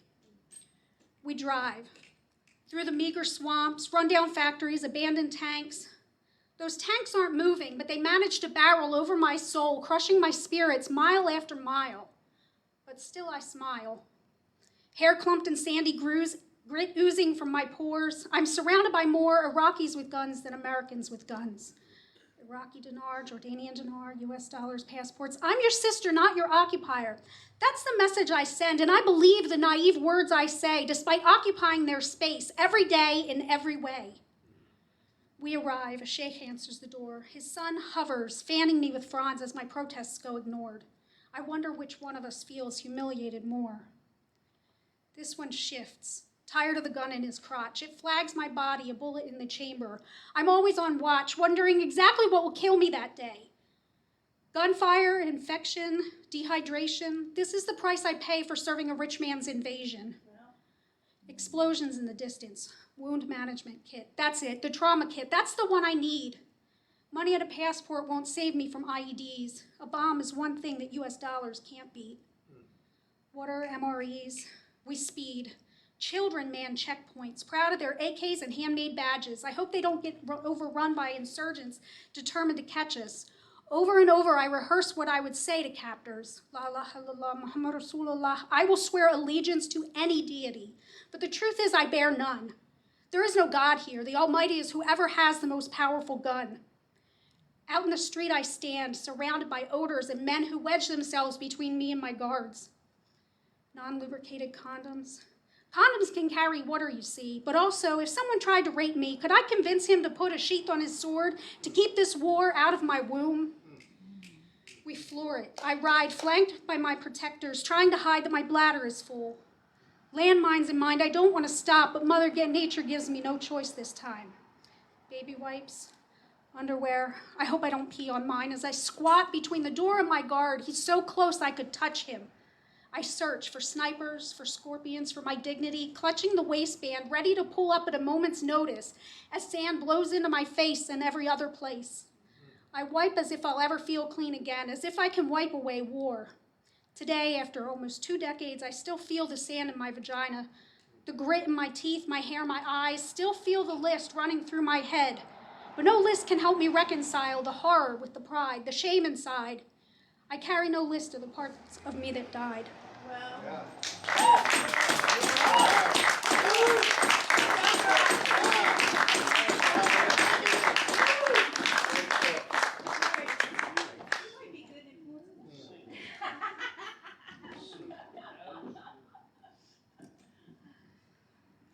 No, that wasn't that good, was it? Really? Okay, next person up. Lloyd Hannah. Still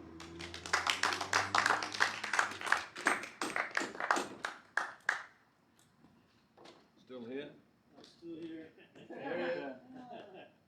Just checking. At least one of us is.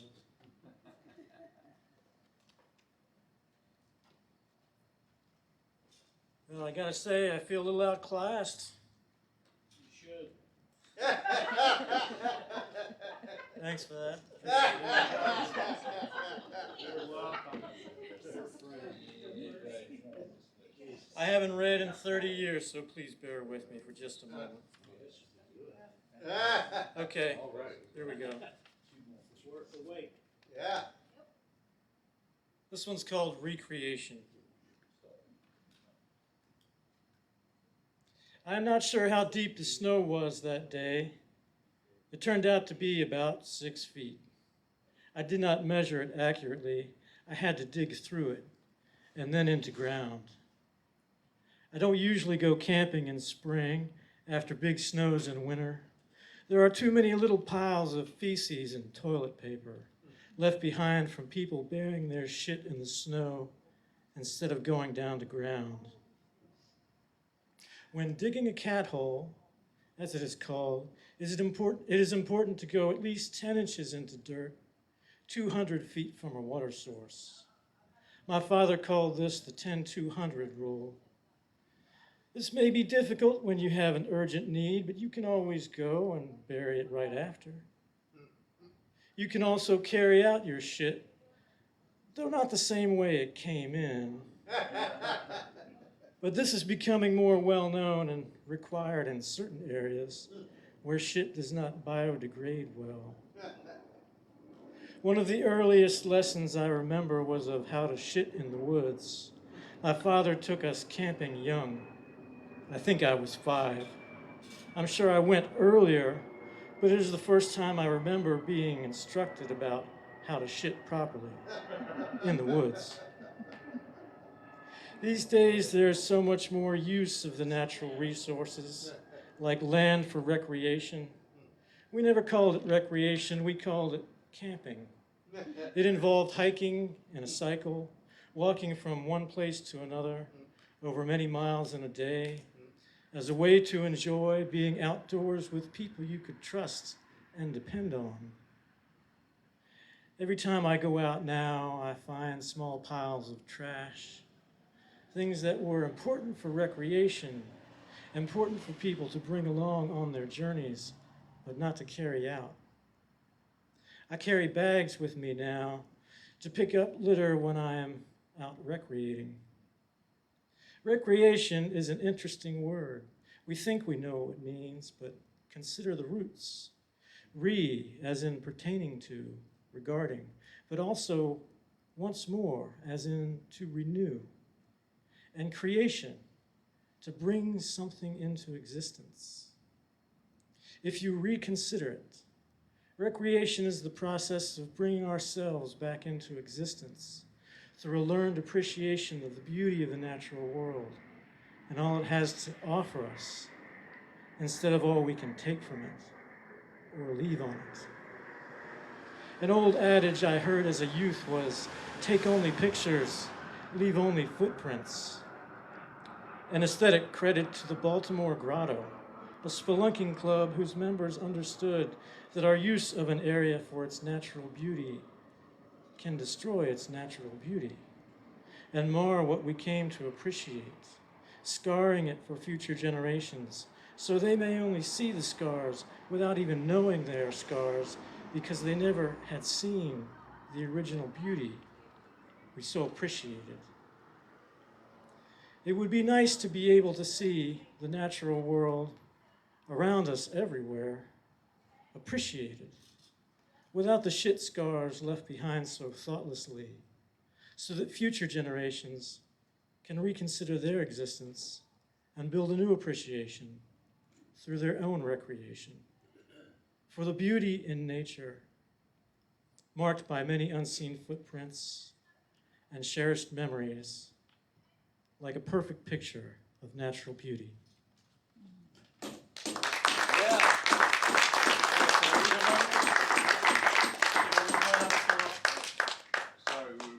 okay. That's okay. Thank you.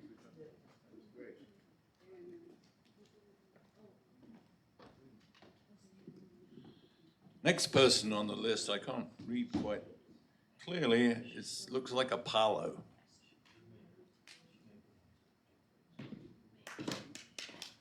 There you go. Good, you're still here. 4 minutes.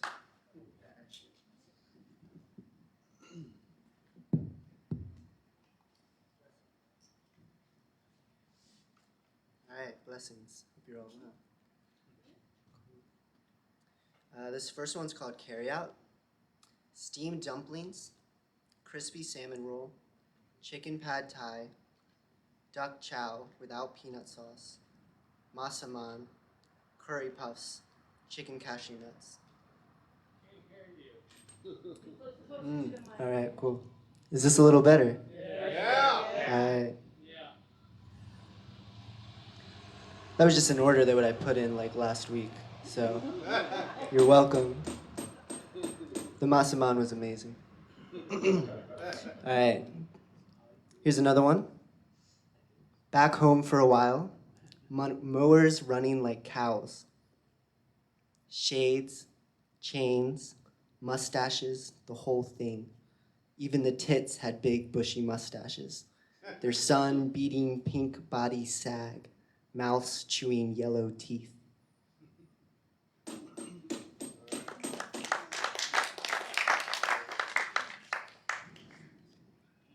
Bloodline and ancestral makeup is of colonial spread.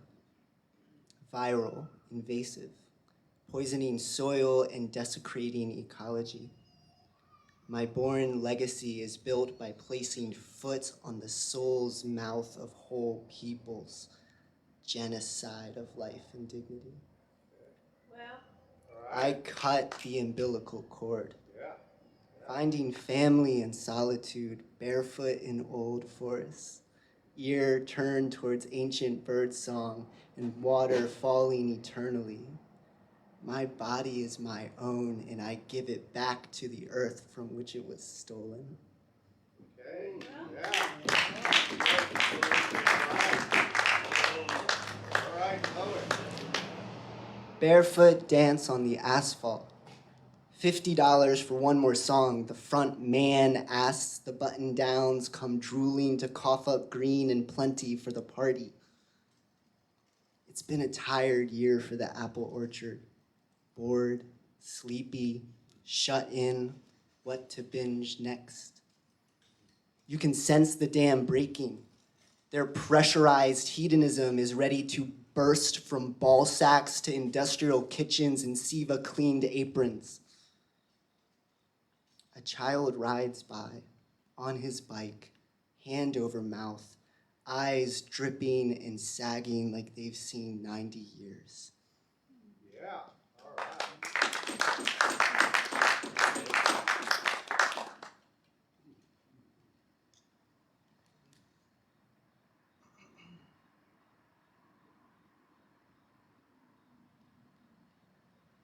I'll do two more.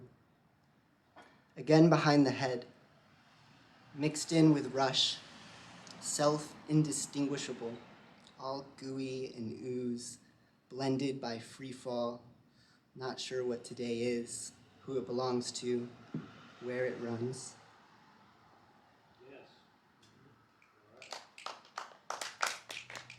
All right, yeah. I am created, this is a love poem, just, love's beautiful. I am created bashful and jade. The burrow is a decent hiding place, a chamber of mirrors and echoes. You draw me out. I want to tap into the memory of your feet, listen carefully to their stories, reach for the images of the world you inhabit, breathe out of. Look, I am meager next to my fantasy of fortitude. Imagination let rampant, conjuring mystical spirits, my mythology for you becoming labyrinth.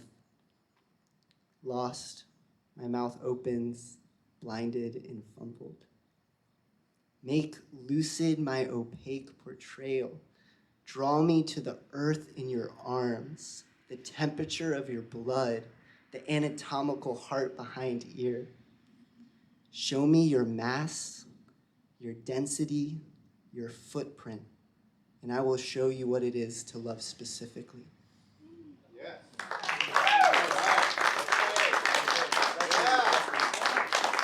Keep going. Great stuff. Yeah.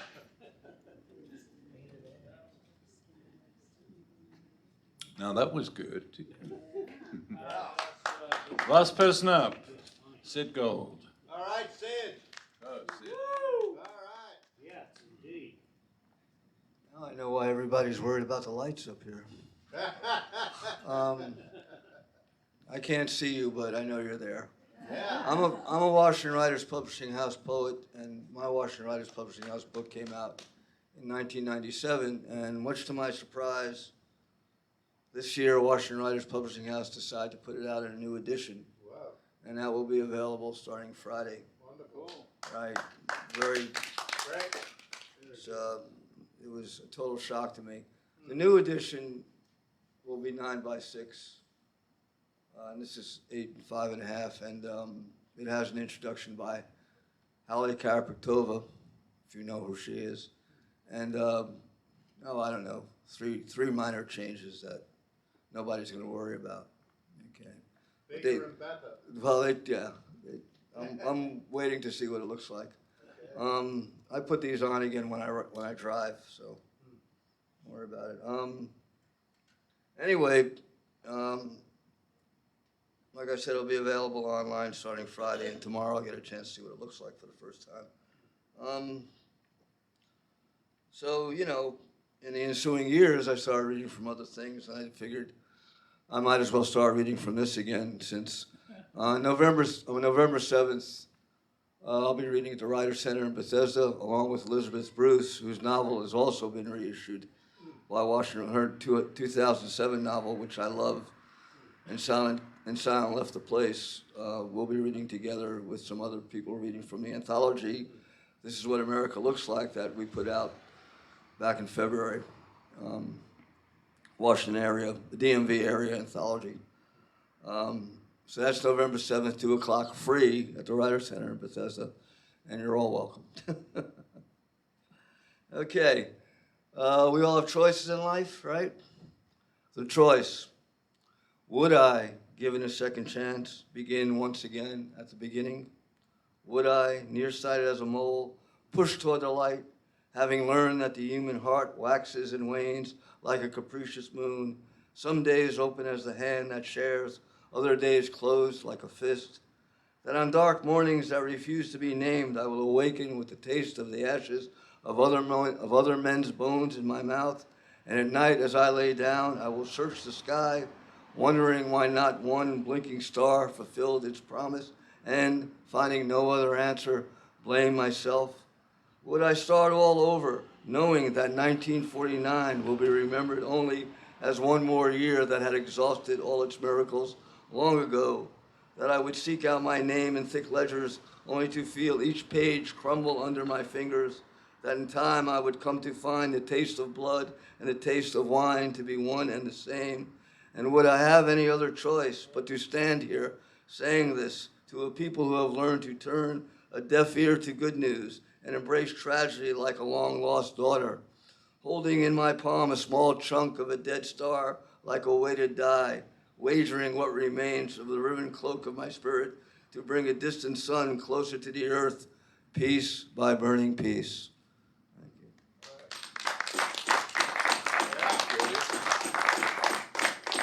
It's a newer poem that will be appearing in One Art. One Art comes out of, edited by Mark Danowski, comes out of Philadelphia area.